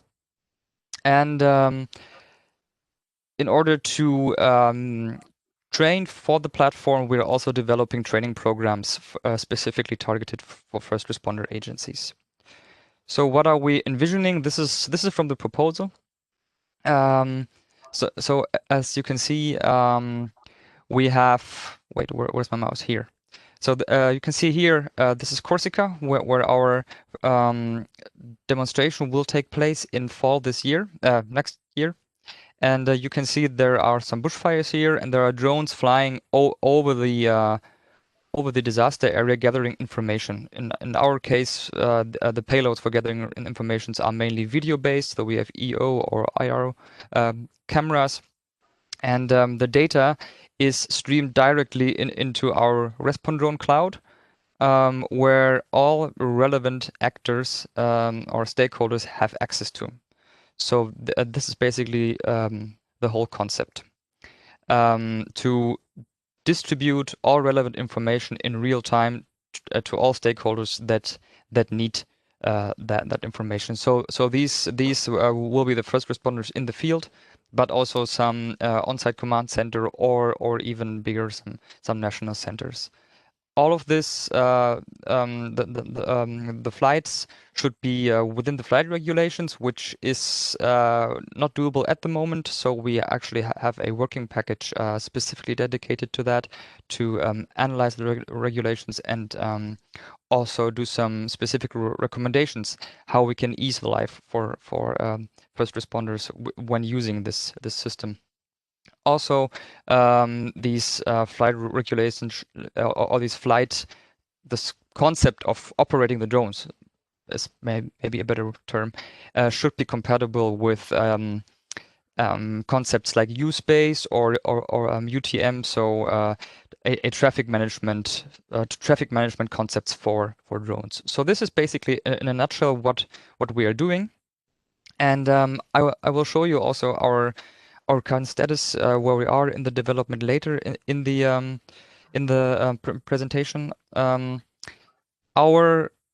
I already talked about the demonstration. We will have a large-scale demonstration next year in Corsica. So it's going to be we will simulate an extensive wildfire outbreak, and we will have hopefully first responders, end users, and being there and operating in the field using the system.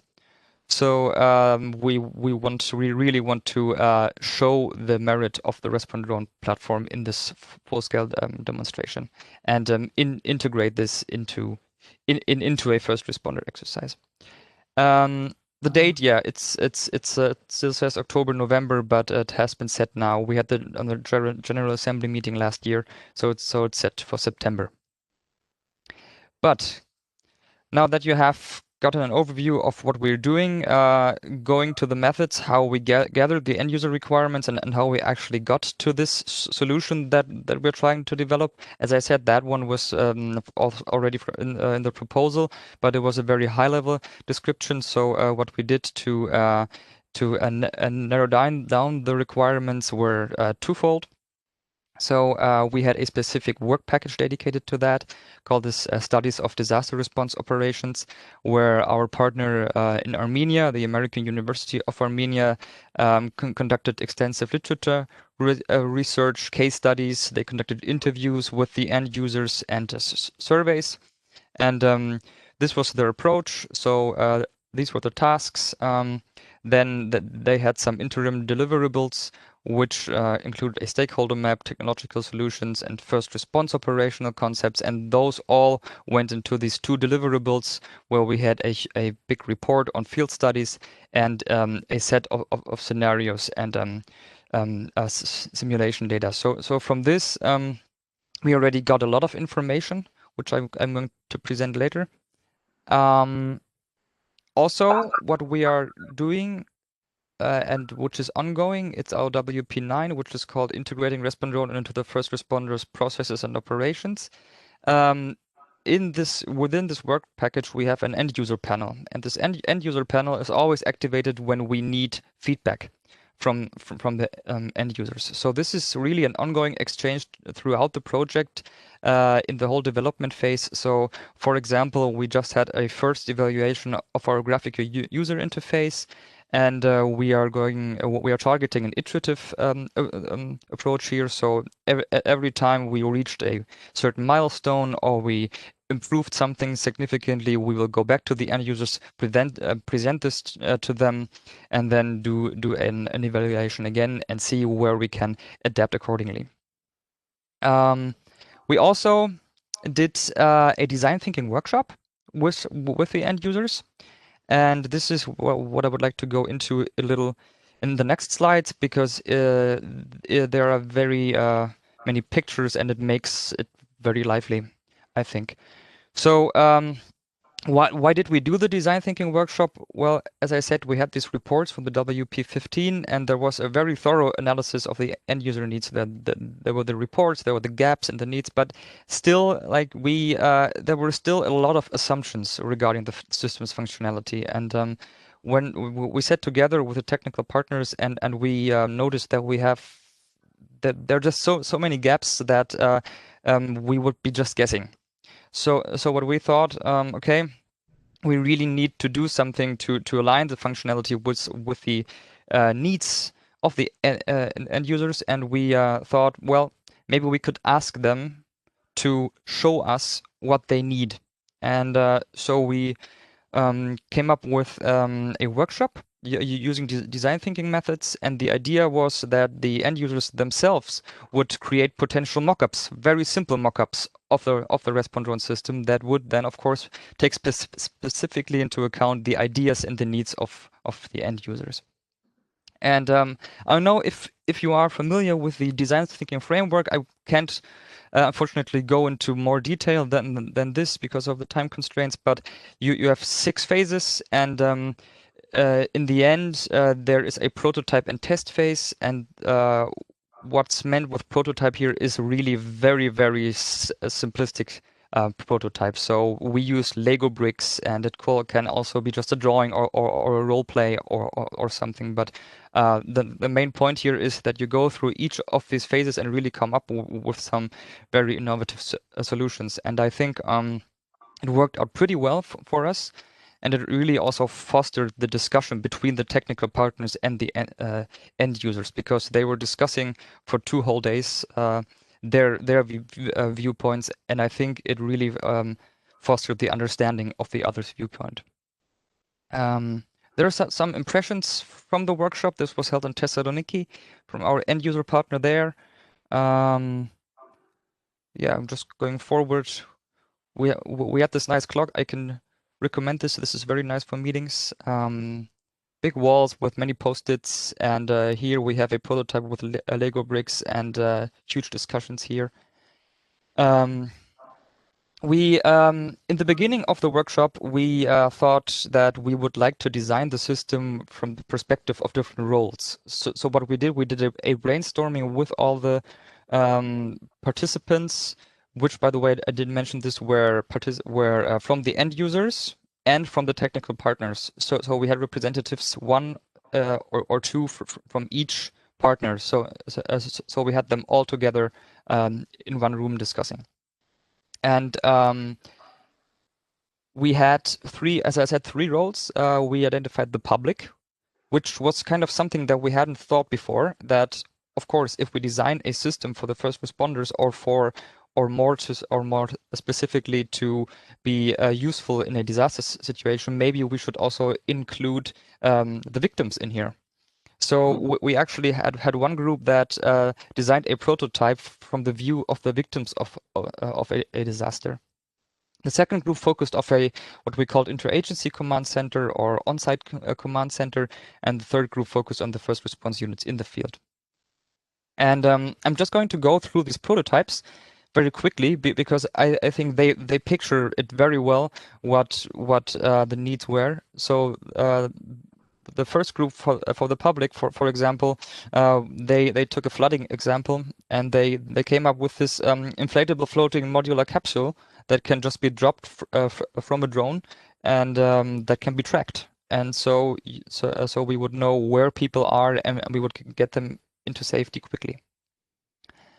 The next one was a website, which is again very, very close to what we envisioned in the proposal, where the victims can get real-time information, post information, and this website could be accessible via a communication network that would be provided by a drone or by multiple drones, for example. The second group, the interagency command center group, they came up with a system where they used they use drones to gather information from the disaster site and distribute this to all stakeholders. And they would like to have this information visualized on screens in form of a 2D or even better 3D map of the disaster area. And the third point is illustrated with these arrows. It would be good to have some predictive algorithms that could allow them to scroll forward in time and see how, for example, a fire is expected to evolve in the near term, so that they would know where hazards are, where the first response unit shouldn't go, or if they have victims somewhere trapped, that they could warn them. But also the same goes for going back. What is happening here? For going for going back in time, so they could see how the disaster has evolved. The third group was the first response units in the field, and they had a quite similar system. So they draw a sketch of a user interface where they had a map of the disaster area with the locations of resources, which was stressed, which would be very valuable if they would know the status and the position of available resources. They would see where the hazards are, where the victims are, and especially where accessible roads are to reach the victims. They would like to have different layers of information to have them switch on and off. And also, what they told us is that sometimes in a huge disaster, or if it's large, phone calls come in. But these phone calls need to be validated somehow. So you don't really know if this information is trustworthy or not. In this case, they came up with the idea to track the position of the phone call in the area and send a drone there to verify that information. So we would have a geotag and a camera picture of the point or of the place where the phone call. Something is happening here. Where the phone call came from, and that we could verify and validate this information. So this was a very good, I think, idea from them. And they also said that if possible, they would like to stream the camera pictures from ground vehicles via drones to the first response units in the field, but also to the command center. So that was a very quick rush through what we did. So now just a summary of the results. So what the WP15 in the disaster response studies, what the colleagues identified were the major challenges were actually the interoperability of information systems used by various stakeholders. So that is actually something that we are looking into in a Respawn drone, that our system is actually that the stakeholders can work with the system. That's where the WP9, the integration into the workflow, is so important. Then again, they said that the speed and ease of system deployment in emergency situation is very, very important. If it takes forever to build it up and it's hard to use, then there's no use case for it. Same goes for training of crew and planning for drone use. There should be a training, and the first responders should also know how to use the drones, because these drones will be highly automated, which is good. But anyway, there should be someone who knows a little more about these drones. Then probably there will be the introduction of new roles on both tactical and operational levels that could change the decision-making pattern. So every time you introduce a new system, this has direct influences on these on the command chain, so to say, and on, as it says, decision-making patterns. So maybe not everybody can have this system in their hand when they're operating in the field and make decisions, but maybe just one or two persons who actually also are in charge can make the decision. So this is going to be something that we're looking at. And then yeah, of course, the recommendations for regulations for the flight regulations. That's a big one, because I heard a lot in this in the other projects as well, using multiple drones in a disaster site, which is a very, very nice solution. And if you want to fly these multiple drones from one ground control station in maybe some areas where there are more people, then it might already get tricky with the regulations. So what were the expectations from the end users based on these studies? They wanted to have a speedy and accurate disaster assessment to support on-time decision making. They wanted to have quick identification of scale and kinetics of the disaster, and the ability to search for living organisms, so the victims that are still alive, and improve technological capabilities for sharing information. And these were the most important ones that everybody stressed. What were the summary of the design thinking workshop? Well, it goes hand in hand with the results from the studies. So there is currently a whole lack of the overview of a disaster situation in the beginning. There is a lack of overview of available resources, units in the field. Where are they? How much resources they still have? Is there still food left? Water supplies? Where are they? Where are accessible roads? Where are the victims? And of course, communication means. So what we derived from there is that there really is a need for real-time, relevant, and also reliable information on the situation to support real-time decision making. Oh, it again switched for some reason. Sorry for that. I don't know what's happening. Then they also would like to have the position and status of the victims, first response units, but also potential hazards and resources. We want to provide the capability of sharing information among all stakeholders in real time, and we want to make the system easy and safely deployable once an emergency strikes. So this is a slightly different picture of the picture that I showed in the beginning. That is from the proposal. So what you can see here, going from right to left, you have the disaster area where we have really highly automated drones flying over that disaster area where you don't need much human intervention. These drones are actually equipped with automated risk detection and mitigation. So if the camera picture spots a fire, that will be geotagged, and this will go into the flight planning of the drones, and it will adjust their paths accordingly. So this also makes sure that the drones don't crash and nobody gets hurt. And by using the drones, we will minimize the physical presence of the first response units in the field. So our motto here is more drones, fewer pilots. All this information is streamed to the Respondrome platform, where in our case, in our demonstration, the units in the field and the operational decision maker have access to, so they can communicate via the platform. Of course, they still have the traditional means to communicate via radio and phone, but they can now also do it via the platform. And in order to include the victims, what we found from the design thinking workshop, this is not something that we are looking at now, but maybe in a second version. How can we provide information from the platform to the victims in the disaster area? And yeah, this is basically how far we've gotten.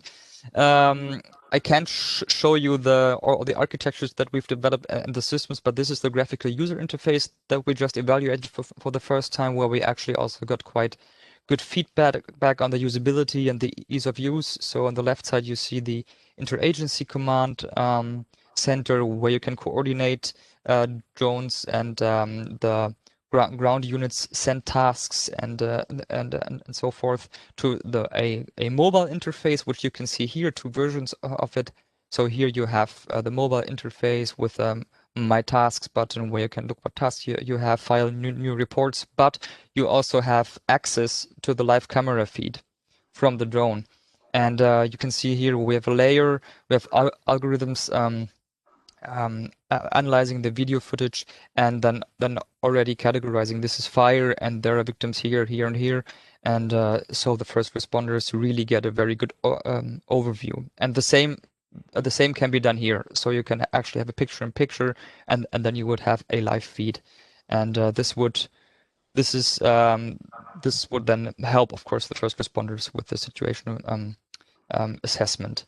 And as you can see, this is very similar to the drawings that the first responders themselves came up with. So we will have 2 more evaluations of this. We are at the moment building a mock-up with this to give to the first responders so they can play around with it. And then in the final demonstration, we will have a 3rd evaluation and then see how these results will develop in time.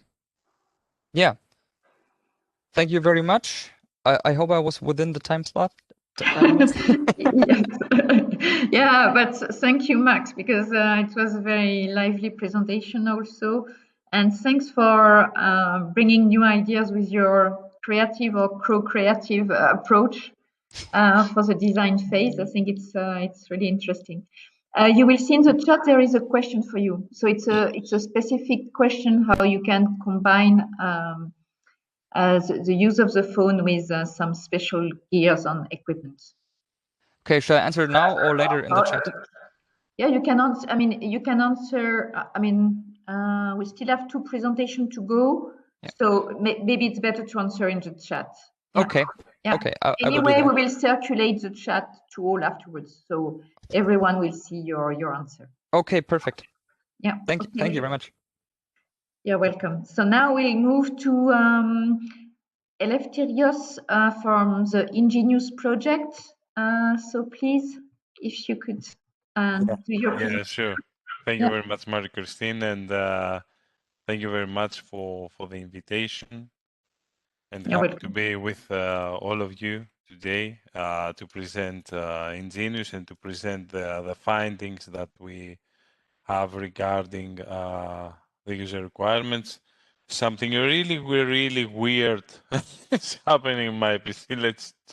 Although we had, let's say, a rehearsal yesterday for that, it seems that something is going really bad, and I see my presentation. Give me a minute in order to try to fix it. Yeah.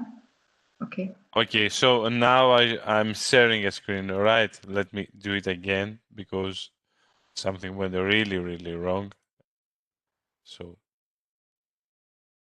give me a minute, please.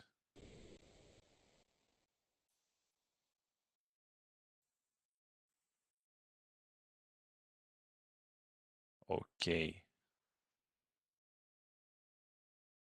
Yes, it is working. now you should be able to see the correct, let's say, monitor. So I'm Eleftherios Zounoglou. I'm a senior researcher at Institute of Communication and Computer Systems, which is located in Athens, Greece. And I will present briefly the Ingenious project and then the methodology that we followed in order to collect the user requirements and in collaboration with the users participating in the project to try to optimize them and receive their consolidated and final list. The full title of the project is the First Responder of the Future, a next-generation integrated toolkit for collaborative response, increasing protection and augmenting operational capacity. We have been funded through the DRSO2 2018 topic in technology for first responders, and we started in September 2019. And our overall budget is almost 9 million euros, with also the contribution of Korean Republic, since also we have a partner from North Korea. We are 23 partners covering a large portion of Europe, with 12 member states and in total 13 countries. 16 users, practitioners are participating, 7 specialized SMEs and industries, 1 legal, privacy, ethical, and social, human, and security factors expert, and 10 research and technology organizations or universities. And we have a training, testing, and validation program, I would say an ambitious program with 24 laboratory sessions, 24 small-scale field tests, and 2 large-scale field demonstration or exercises, just to agree with the comment that George from Responde made before, that when we were planning this, the gut was laughing, since definitely this, let's say, validation program has been affected a lot from the COVID situation. Some of them, especially the laboratory tests, we've managed to organize them remotely, but for example, for the small-scale field test, we are now creating an updated plan in order to see how we may postpone them and substitute them with some tests that can be done remotely. So Ingenious at a glance, just to give the broad picture, and the main objective is to develop, integrate, test, deploy, demonstrate, and validate a next-generation integrated toolkit for collaborative response, ensuring high level of protection as well as augmented operational capacity to respond to the disaster scene. And in order to try to do this, tools and services are required, and we are going to develop for enabling protection of the first responders with respect to their health, safety, and security, enhancing their operational capacities by offering them with means to conduct various response tasks and missions boosted with autonomy, automation, precise positioning, optimal utilization of available resources, and upgraded awareness and sense making, and also allowing shared response across first responders teams and disciplines by augmenting their field of view, information sharing, and communication between teams and with victims. We see that we expect that we are going to have impact both to the scientific, technological, and innovation aspects through the Ingenious Smart First Responders and the Ingenious Smart devices in the air and on the ground, and also through augmenting the operational picture and the first responder mobile apps, but also we believe that also new market opportunities will be created, since Ingenious is targeting the first responder technology market. And this includes subcategories of markets and such C3I for first responders, including AR and mobile apps, UAVs for first responders, and also wearables for first responders. the target markets and stakeholders, I'm pretty sure that you more or less we have shared stakeholders and target markets, the practitioners, the EU and member states ministries, definitely the general public in order to be aware and benefit from Ingenious.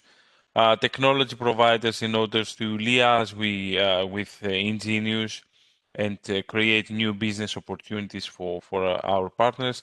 And definitely EU projects funded in similar or in the same, let's say, calls. Some of them are also participating in this webinar, and happy to continue the collaboration that we have through this type of clustering activities. And briefly to give you the main technologies to be offered by Ingenious. On the first pillar, let's say, it's the smart first responder related technologies, offering equipment for first responders like smart helmet, uniforms, boots, but also combine K9 units with wearables, communication and localization components, sensor and add-ons, and also delivering augmented reality functions. The second pillar is related to smart devices in the air and on the ground that are essentially external response modules operated by first responders in order to monitor, map, analyze, and assess the incident scene. And in the third pillar, the toolkit, the overall toolkit, will support the first responders with multi-fusion and expert reasoning modules for improving situational awareness and threat and hazard detection through a C3 and a COP platform with augmented reality capabilities as add-ons for command, control, and coordination, and with mobile applications to improve response activities. I could briefly, let's say, give you some examples of specific technologies and solutions to be developed. And we tried to organize them in specific categories. For example, in the category for augmented reality for first responders, we are going to provide solutions for indoor and outdoor augmentation, intuitive context and notifications, giving examples from drones that are able to, let's say, create a better picture for the situation and the scene. Mobile applications for first responders, for the worksite operations, to support worksite operations, for triaging victims, social media warning notifications with push and pull capabilities, multilingual speech among international first responder teams, and also victim identifications through also face recognition technologies. Also specific, as I said, specific technologies from UAV side are going to be developed. The one that we call Max Drone, operating in the work site, performing both indoor and outdoor inspection and monitoring, and being able to provide a 3D model through visual and thermal sensors for the scene, and also able to sense the indoor environment. Also, their capabilities for indoor multi-positioning by combining ground and airborne multi-sensor systems for real-time localization. Also, a swarm of mini drones carrying beacons and tags is being developed and integrated in the system. And also a really crucial part in order to ensure that all these will work together, solutions to offer resilient field communications, meaning indoor multi-RF networks, worksite multi-RF communication, and also cloud connectivity and edge computing in order to be able to process the information even near the field and transmit it to the command and control centers. Now for integration, testing, and validation program, as I said, we have a rich program with many laboratory tests and small-scale field tests, on the first hand, for the laboratory test, the idea is that the users would visit laboratories in order to see first versions of equipment and evaluate them and provide feedback for them. On the other hand, the small-scale field test, the other way around, the technology providers would visit users' facilities in order to test the equipment and receive feedback, and definitely the whole solution will be demonstrated and validated in two large-scale field exercise. And this, we believe that definitely promotes the close collaboration of technologies with practitioners and the co-creation of solutions. As I said, we're facing some problems with the COVID situation, but we are trying to let's say, find the best possible solutions in order to continue our work and keep the interaction with the user as live as possible. Here you can have let's say, a really simplistic picture of the overall architecture, the different components that are included in the system, including the UAVs, the worn technologies, the mobile apps, as well as other types of sensors for localization, for sensing gases, etc.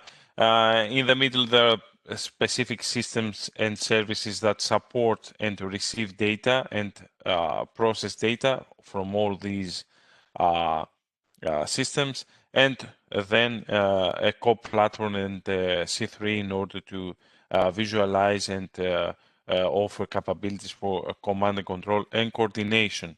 And we are happy that we are on month 15 now, and we have some first prototypes delivered from aerial vehicles, the Min and Max drones, as I presented before, solutions for localizations of first responders and assets, including an integrated positioning system, a smart helmet and a smart uniform, the first version of a K9 vest, also a smart boot insole is already tested through the validation program. So the approach that we followed in order to collect user requirements, the basic philosophy behind this approach is that technologies and first responders together should design the final product. And overall, the design should be user-oriented. So we foreseen several phases of involvement of user in this process with constant meetings. Sorry.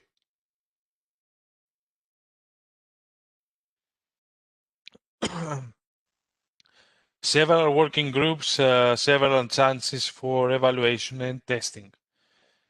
On the first phase, the first responders, the overall target was that the first responders will get used to the technology proposed, will see the details of the technology proposed, and also on the other hand, the technology is will get acquainted with first responders' operational procedures. This is also something really, really crucial. It's not, let's say, always ensured that with the technologies we do have a really, really good picture of the operational procedures. And also in this first phase, to be able to, let's say, all together understand how we can contribute in the research, design, future prioritization, and testing of a solution. And also in this phase, let's say, a light collection of general requirements has been done. And we had specific meetings for these, a user requirement workshop during the kickoff meeting, some big weekly user teleconference, 5 hours virtual internal user workshop, and a dedicated user workshop that took place in Paris in November 19. In the second phase, we organized some working groups with first responders specifically for requirements collection, with general guidance on specific technologies offered.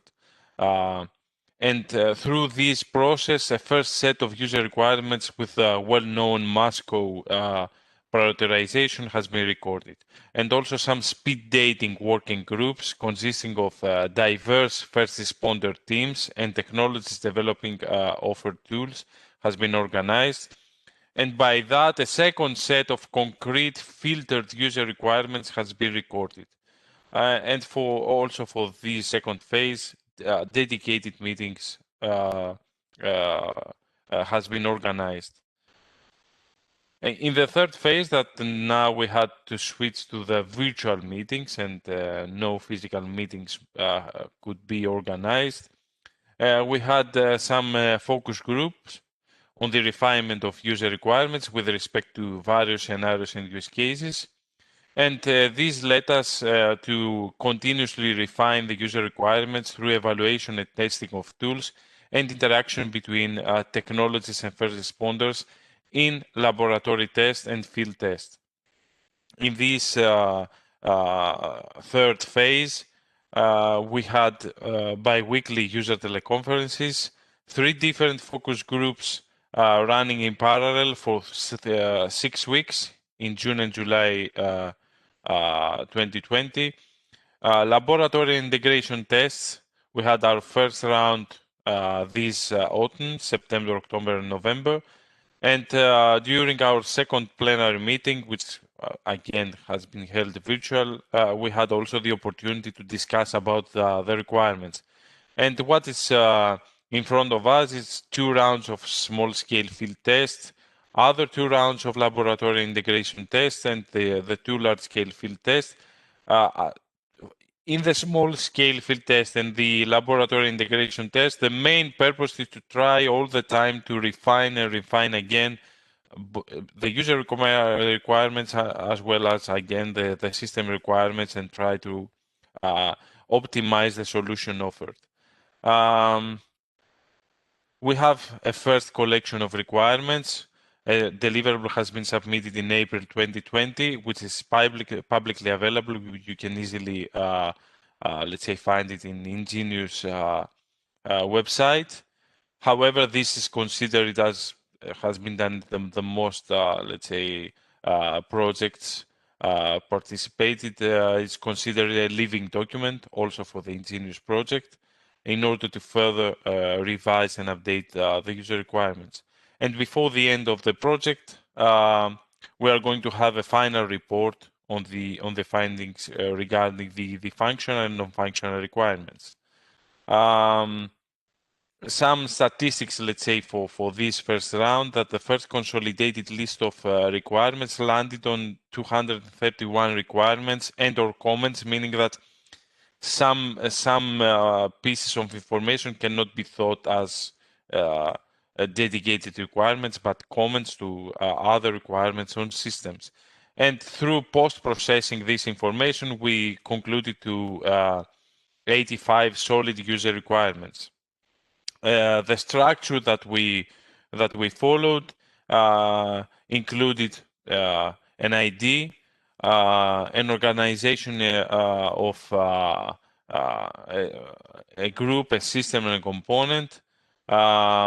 Also, we tried to organize the information in different scenarios and use cases. For example, some of the scenarios of Ingenious project includes earthquakes, but also inside these scenarios there are different use cases. So we tried to organize the information with as much detail as possible regarding that.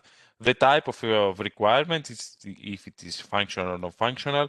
The priority that at the end we used a more simple system with must, need, and nice, but there is a direct mapping to the Moscow system.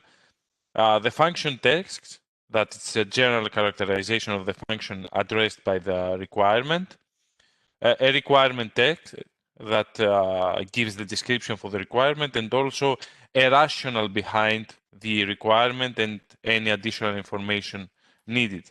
And here I can give you an overview for the different categories. There are some someone could say, more general requirements related to safety, power autonomy, situational awareness, ethics and privacy, and also many common and general requirements that are related to all the components and the overall solution.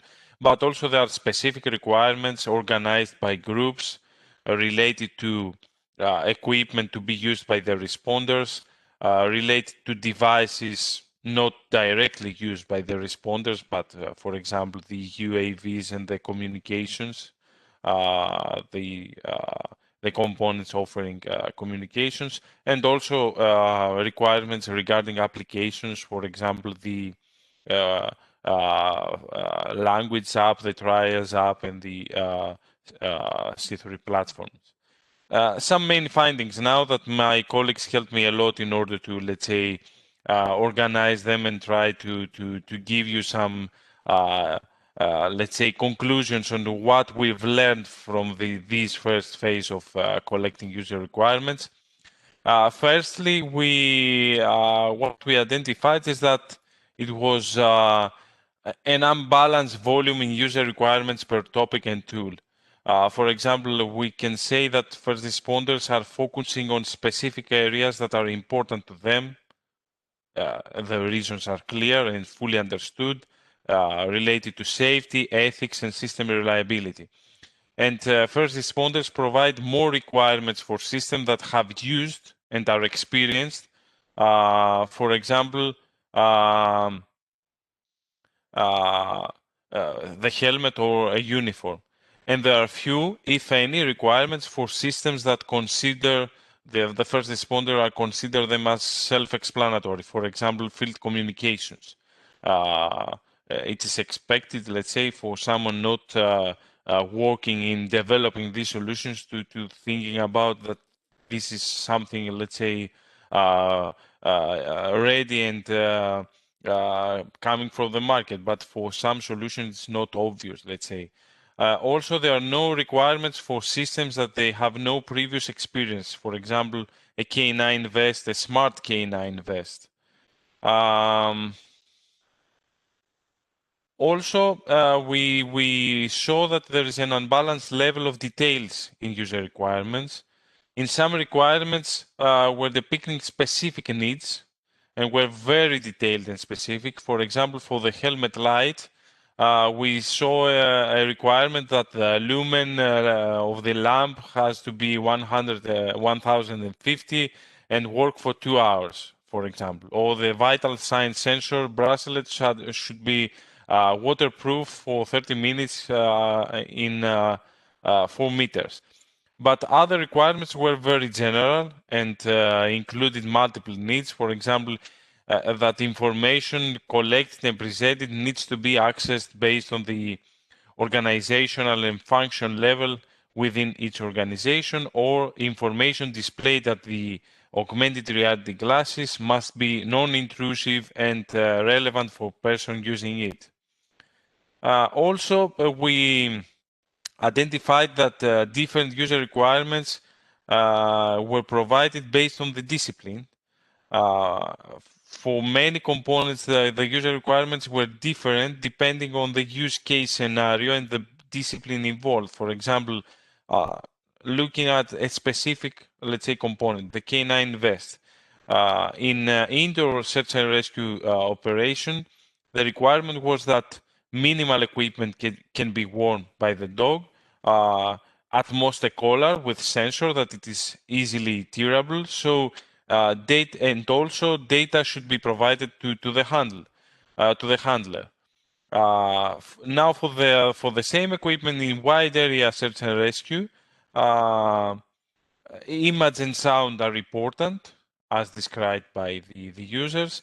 The vest should be light and include a cooling vest, and the dogs work up to 1 hour before break. And also data should be provided to the handler and also to the cop. And finally, for K9 vest for police operations, dogs are already wearing a Kevlar vest, so they are trained to carry weight and work up to 8 hours. And also visual and thermal video are important. And finally, data should be provided to the COP, mainly to the COP. So as you can see, for the same equipment, we have three different, let's say, stories, three different types of requirements that should be covered. Also, for the information management and level of command, depending on the role and complexity of operation, different first responders groups require different level of detail and amount of information. For example, firefighters are mainly interested in alerts. SAR operators are interested in having the complete status at the field, including visual information, and police operators are more interested in providing the information to the COP and be in constant communication. And also respecting the hierarchy and the level of command is key to the safety of the field operators and the completion of the mission. This is a really clear requirement received. And this means that only validated information alert should reach the field operators. Specific and properly filtered information should be should reach the field operators. And finally, all available information should be available at the COP. So if I can summarize some key findings, that all components, both hardware and software, should have a modular and flexible design, which should be end-user driven and based on first responder discipline, characteristics of the current operation, first responder level of command, personal needs of the first responders, and use case specific requirements. And the last bullet, let's say, in my presentation, that some requirements can be only achieved through the close collaboration of multiple components. This is expected in any case. For example, the information reliability, that this involves many components of the whole solution, but also others were beyond the state of the art. For example, a need for silent drones, which, to the best of my knowledge, cannot be easily, let's say, covered up to now. So thank you very much for your attention. I will be happy to answer any questions in the chat. And happy to be with all of you and participate in this really interesting webinar. Thank you, Eleftherios. Yes, there is a question for you in the chat. Okay. Also related to the helmet. But thank you. I think that was quite important, because you've shown that you had a very well-organized and structured approach to involve the user on a continuous manner. So we see the result also. I guess that you see the result to this method. Then I would like to give the floor to the last project that we have, to Milos, on ThinkSense. Okay, thank you. Hi. Okay, there's a bit of analyzing. Okay, so tell me, do you see my screen? Yes. Okay, I'll also share my video. Okay. So, well, thank you all. Thank you on the great presentations. I must say that to my one of my, or several of my predecessors, especially like the projects that started last year and so on, I'm so envious, because you had all these meetings, like real meetings, and you actually saw your collaborators and could ask them questions in person. That I think is a huge misadvantage that we are having currently. As I'm here to present ThinkSense, I'm as Marie-Christine said, Milos Kostić from Technalia Serbia, actually. And ThinkSense is a project about integrated wearable sensors that should support first responders in performing their duties and safeguarding their health. So sorry, Milos, can you go yes? full screen, please? I'm not? Oh wait, no, we can see seeing, oh wait, then you're seeing the wrong screen. Sorry. I will stop sharing and share again. We are in the, I will just share a screen. Okay, this is probably better. Yes, perfect. Thank you. Okay. Yeah, Okay.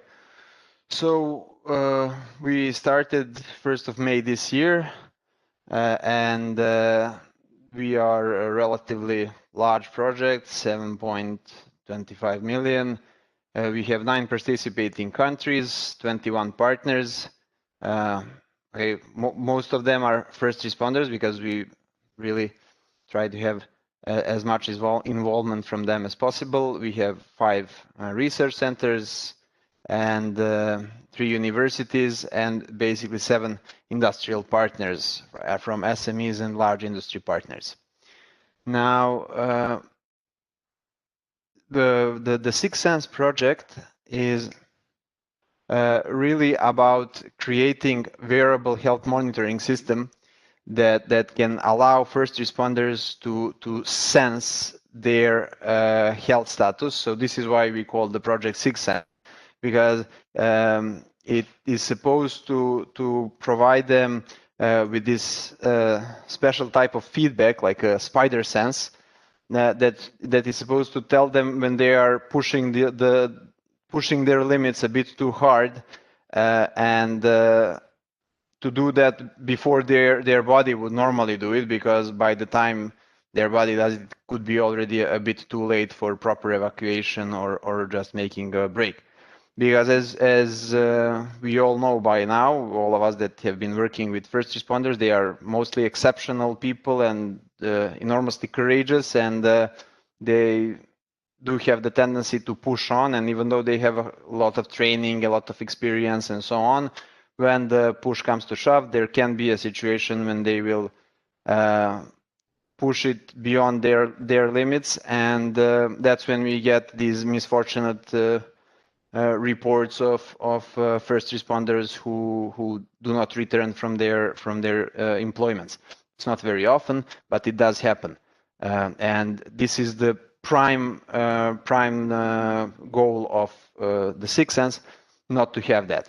And what we have in the project as a technology that we want to develop is basically a set of biosensors that are interfacing with the human, that provide, and that then based on some data analytics and with special human machine interface, which is electrotactile stimulation, we can detect their status, so something like fatigue or high stress, and send it back as feedback. Also, we can utilize this tactile feedback to provide additional communications from the control center or communication between the first responders, because maybe you don't want to tell someone that he is in danger, but that his teammate, who is a couple of meters or a couple of 100 meters next to him, is actually in danger. So this is what the idea is, and this picture here actually shows how we organize the pillars of the research action, where we have these different technical expertise in biosensors, human machine interfacing, telecommunications, data analytics, and safety. But all of that is around co-development and around our first responders, and we have 2 groups that are actually quite proficient in working and developing technology specifically for first responders, well, developing technology or assessing those technologies. So here is more or less what is the system vision. We now had our first 6 months meeting, and we have better clarified what would be the vision. So we would have on the body of the first responder these sensors that are basically multi-electrode arrays that can measure, like you see here, temperature and ECG. Also here, electrochemical biosensors for different biomarkers, and we have electrodes for electrotactile feedback. This is actually what we are developing in Technalia Serbia. And all of this is supposed to be integrated in some nice, comfortable, breathable vests for easy donning and doffing that are compatible with the personal protection equipment.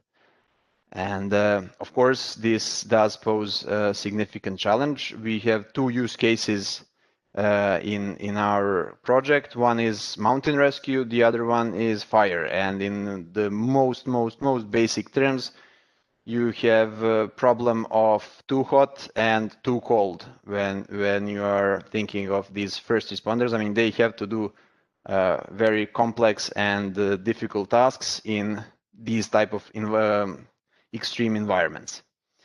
Of course, there are many other perils there. So the Sixth Sense is also not envisioned just as a personal piece of equipment, but as a team management tool. So the idea is that when you have a large deployment, a team deployment, and it is basically always that they work in teams, you want to have this information gathered and transmitted to the command center, where they can see it in this a bit gamified way, where if something wrong is going on, they should be alerted immediately. We are working on predictive algorithms. This is actually a large part of the research, how to have even predictively this type of problem. So how we can predict any type of problem and then inform the command center and the rest of the team so that they can readjust their strategy and tactics. So basically just giving some decision support, providing more objective way of quantifying what is happening in the field. Also, when not thinking about the, let's say, most dire case, which is of course the biggest issue, but it is not very often that they put themselves in such a danger due to all the training and procedures that already exist. What can be very important is to use this as team management, in the sense that if you have a team that is supposed to be working in a crisis for 10 days, that you can manage them, because we are working a lot on detection of fatigue, both psychological and physical fatigue, so physiological strain, and this type of information can allow team leaders to see how much they can put pressure on certain team members, how much they can keep pushing them, or when it is really time to put them more in the background and allow them to recuperate. Because if you have, like I said, 10 days of intensive work for one shift, let's say, then it is best if you have all of them getting equally tired throughout these whole 10 days, and not have some of them getting too tired and then risking an injury or something like, or maybe even something worse in the 5th or 7th day. This, of course, is also very important for the mountain rescue scenario, which is not shown here, but in mountain rescue, you have these guys. Yeah, okay, I have some request. I will approve it. Let's see what happens. You have these requests. You have these shifts that are providing services in the mountain ski resorts, and normally you would have 10 days of people working in really hard shifts, and there are some places that are more complicated and some other that are less complicated. Yeah, Alex, you are playing with my screen. I don't know if you're doing it on purpose. If yes, please say something. If no, don't. Okay. Yeah, I will just revoke this annotation. Okay. So this is in short the idea of our project, and now a bit about the methodology. So we have adopted the alpha, beta, gamma approach, where we basically want to start with things that already exist within the consortium. We all have a lot of experience, a lot of technologies. We want to put them all together, make a first alpha prototype, which is more or less what you have seen in the animation before. We will have this in the next 2 months, basically, by the end of January. And then we want to start testing that with the first responders. And really, this is where we expect to get true feedback, true user requirements. Of course, we have already started this part. So like I said, in alpha prototype, we have started from the state of the art. We have started the process of inquiring, right, from our first responders, what is it that they want, what is it that they need. But these are all very, very, let's say, general places. I mean, the level of information that they can give us, and also the precision of the questions that we can pose at this moment is simply not super satisfactory. What we have been doing in these first 6 months is actually listening to them, how they perform their duties. And okay, so far there have not been huge surprises. This is all already well established within literature. I mean, both mountain rescuers and firefighters, they tend to follow certain doctrine, which has proven to be effective. But also not all of that was clear for all technical partners. So this first part of conversation was important, but again, we did not get to pose these greatly detailed questions, because hopefully this alpha prototype that we are now making will be the testbed for the research and will allow us to really communicate between technical partners, but mostly to drive this co-development technological process, because this is what we have actually proposed in the project. And yeah, as we are just 6 months into the project, I can mostly talk about what we have proposed. Is that we have this co-development work package, we have technology development work packages, and one where we do system integration and testing. And basically, in the testing and co-development, this is where the partners that are first responders, so end users, would normally be involved. But in the Sixth Sense approach, we propose to involve them in all these different stages and to make every new iteration really informed by the first responders. And in alpha, well, this has been a bit challenging because we couldn't meet. We are yet to share a single drink between us or a single meal between us, and this is definitely not the way to live or to work. But everyone has been working overtime because of that, and we have organized several online meetings and have been talking through these means like we are doing it today, which is not as effective, not as insightful, but does help. And I think that the alpha will probably be quite sufficiently well defined to actually be able to test it and find actual problems with it, which is what is its main purpose.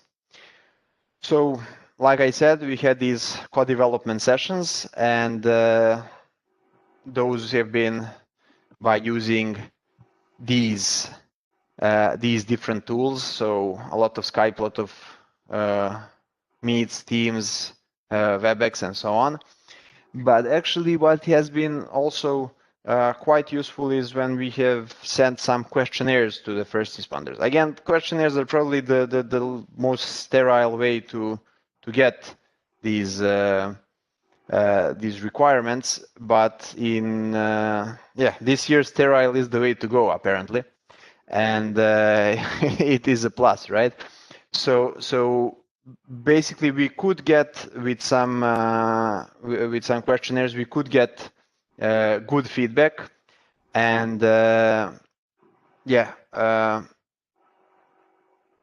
still, we cannot say that we have found some very good tool, but we can say about a few practices that so far have shown to be better than the others. So what are these good practices?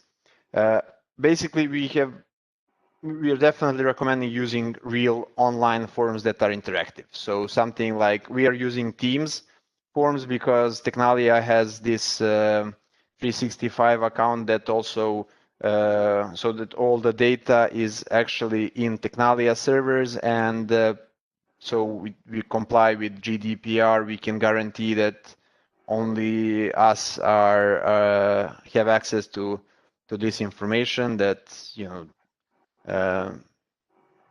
not some marketing team of Microsoft can use our information and something like this. So this is why we have selected using these questionnaires in Microsoft Teams forms. Now, online forms, like I say, it says here, so they are very easy to distribute, to collect and analyze. Basically, you just send a link, and everyone with that link, if they are in the group, they can participate, and you immediately get all the data. There is very little error in copy pasting data from one thing to another, and so on. Also, what was very good is that when there is a bit more complicated question, you can really have these helps that pop out. So you can give detailed help when it is needed, and also you can give examples when it is needed. You can embed a link to something so that people can go and see it, and so on.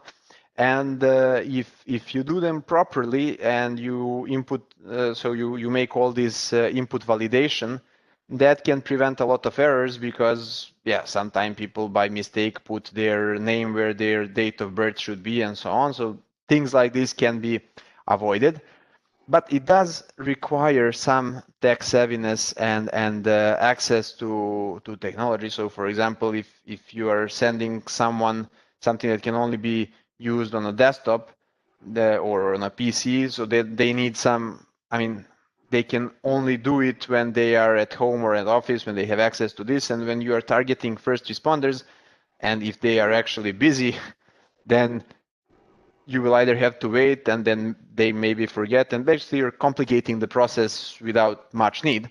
But what we have found is that when we made them mobile phone compatible and made them in a way that it's really easy to use on a mobile phone, because everyone has smartphones, and unfortunately we're all spending too much time on them, then our let's say the rate of getting the responses increased dramatically. When you don't force people to actually do it only when they are at their home or at their office with the PC, because for the people who are not normally living like that, so the non-researchers, non-PhDs or PhD students, so the normal people who do not depend 100% of having PC in front of them for 12 hours a day, they prefer not to do it like that. So having it on mobile devices made it much better. And another thing that seems to work much better than is first we tried making one huge questionnaire, and we actually made one huge questionnaire and we distributed it to everyone, and we got a lot of answers, but we also saw that the average time of answering was like 17 hours, meaning that people would start doing it, but then they get either bored or distracted or whatever, and then they stop, and then they return to it or not return to it, and that was an issue. So making short specific iterations, so not just in, so iterative process apparently is great for everything. So we, if you make short specific iterations that are really just for one specific subject and have few questions, like 5, 10, that works way better. And it can be done fast. Even busy people and most of our first responders are busy all the time, or at least they are busy doing things that are really more time pressing than research on TRL4 and TRL5. So yeah, and also so they have this opportunity to do it in short time period, and also it's much easier to have 5 clear questions that are all clear for everyone. And also, if you need language support, it's easier to provide it. Okay, almost all people speak English, but not everyone speaks super proficient English, and there are also ambiguities. And when you just translate it directly from one language to another, you can get into trouble. So having short questions on a specific topic and so on, it really helps the understanding. Like I wrote here, you get shorter frequently asked questions. So just better all the way. Unfortunately, it does require the people who are doing the questionnaires to do them more often. It does bring that overhead, but that's why we have PhD students. And more or less, that's all. I mean, it's already 5 o'clock, so I wouldn't bother you more. But I would like to bother you more and often. So here is our contact. Here is our website. We will also ping probably every single one of you in the following weeks, and we'd like to see how we can all work together to improve all of our lives. Thanks. Thank you, Milos. Thank you for your enthusiasm. Yes, so we are a bit running out of time, but I would like to leave the possibility to have some interaction and some discussion. So I would like to ask all participants to unmute themselves if they want to give their thought consideration after this lengthy time together. For me, I would like to say that I'm really pleased because from the presentation of the 7 project, we see really that user requirements, user needs are really a crucial element of the project and are well considered. And it has been implemented in all the projects. So of course, we have different type of projects. Some are more mature, and we've got the newly started project. But we can see that for the oldest one, that they have been really putting in place a process to get the user requirement, to check it, to revalidate, to have this iterative approach. And some of them have shown already some tools that they have used, like the design thinking workshop, for example. But we see that this has been really taken care of, and a lot of consideration has been put on the user requirements. So I don't know if any of you want to participate and to say something.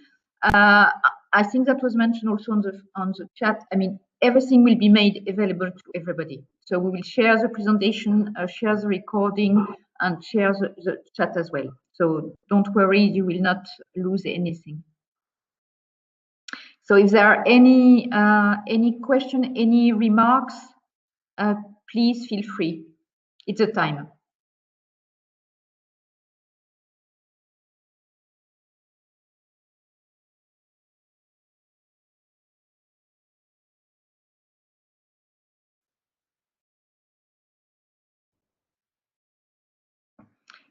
No, I do not see. I do not hear any remarks or any reflection.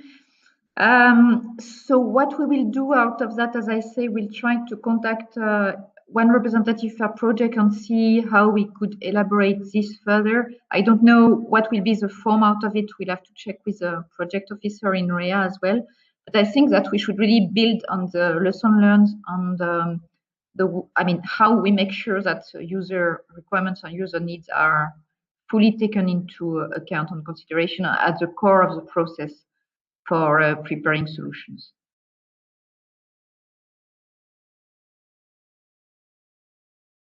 So if I do not hear some of you, I would like to thank you for your participation. We had a very high participation. I was very pleased. I think at some time we had almost 120 participants, which is really high.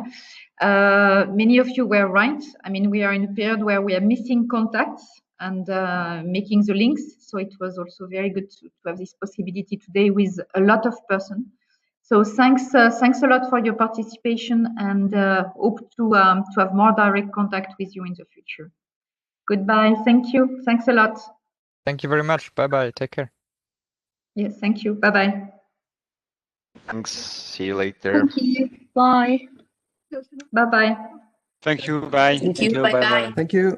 Thank you very much, everyone. Thank you. Bye. Thank you. Bye. Bye-bye. Thank you very much. Bye. Yeah, welcome. Bye-bye. Thank you. Bye. Bye-bye.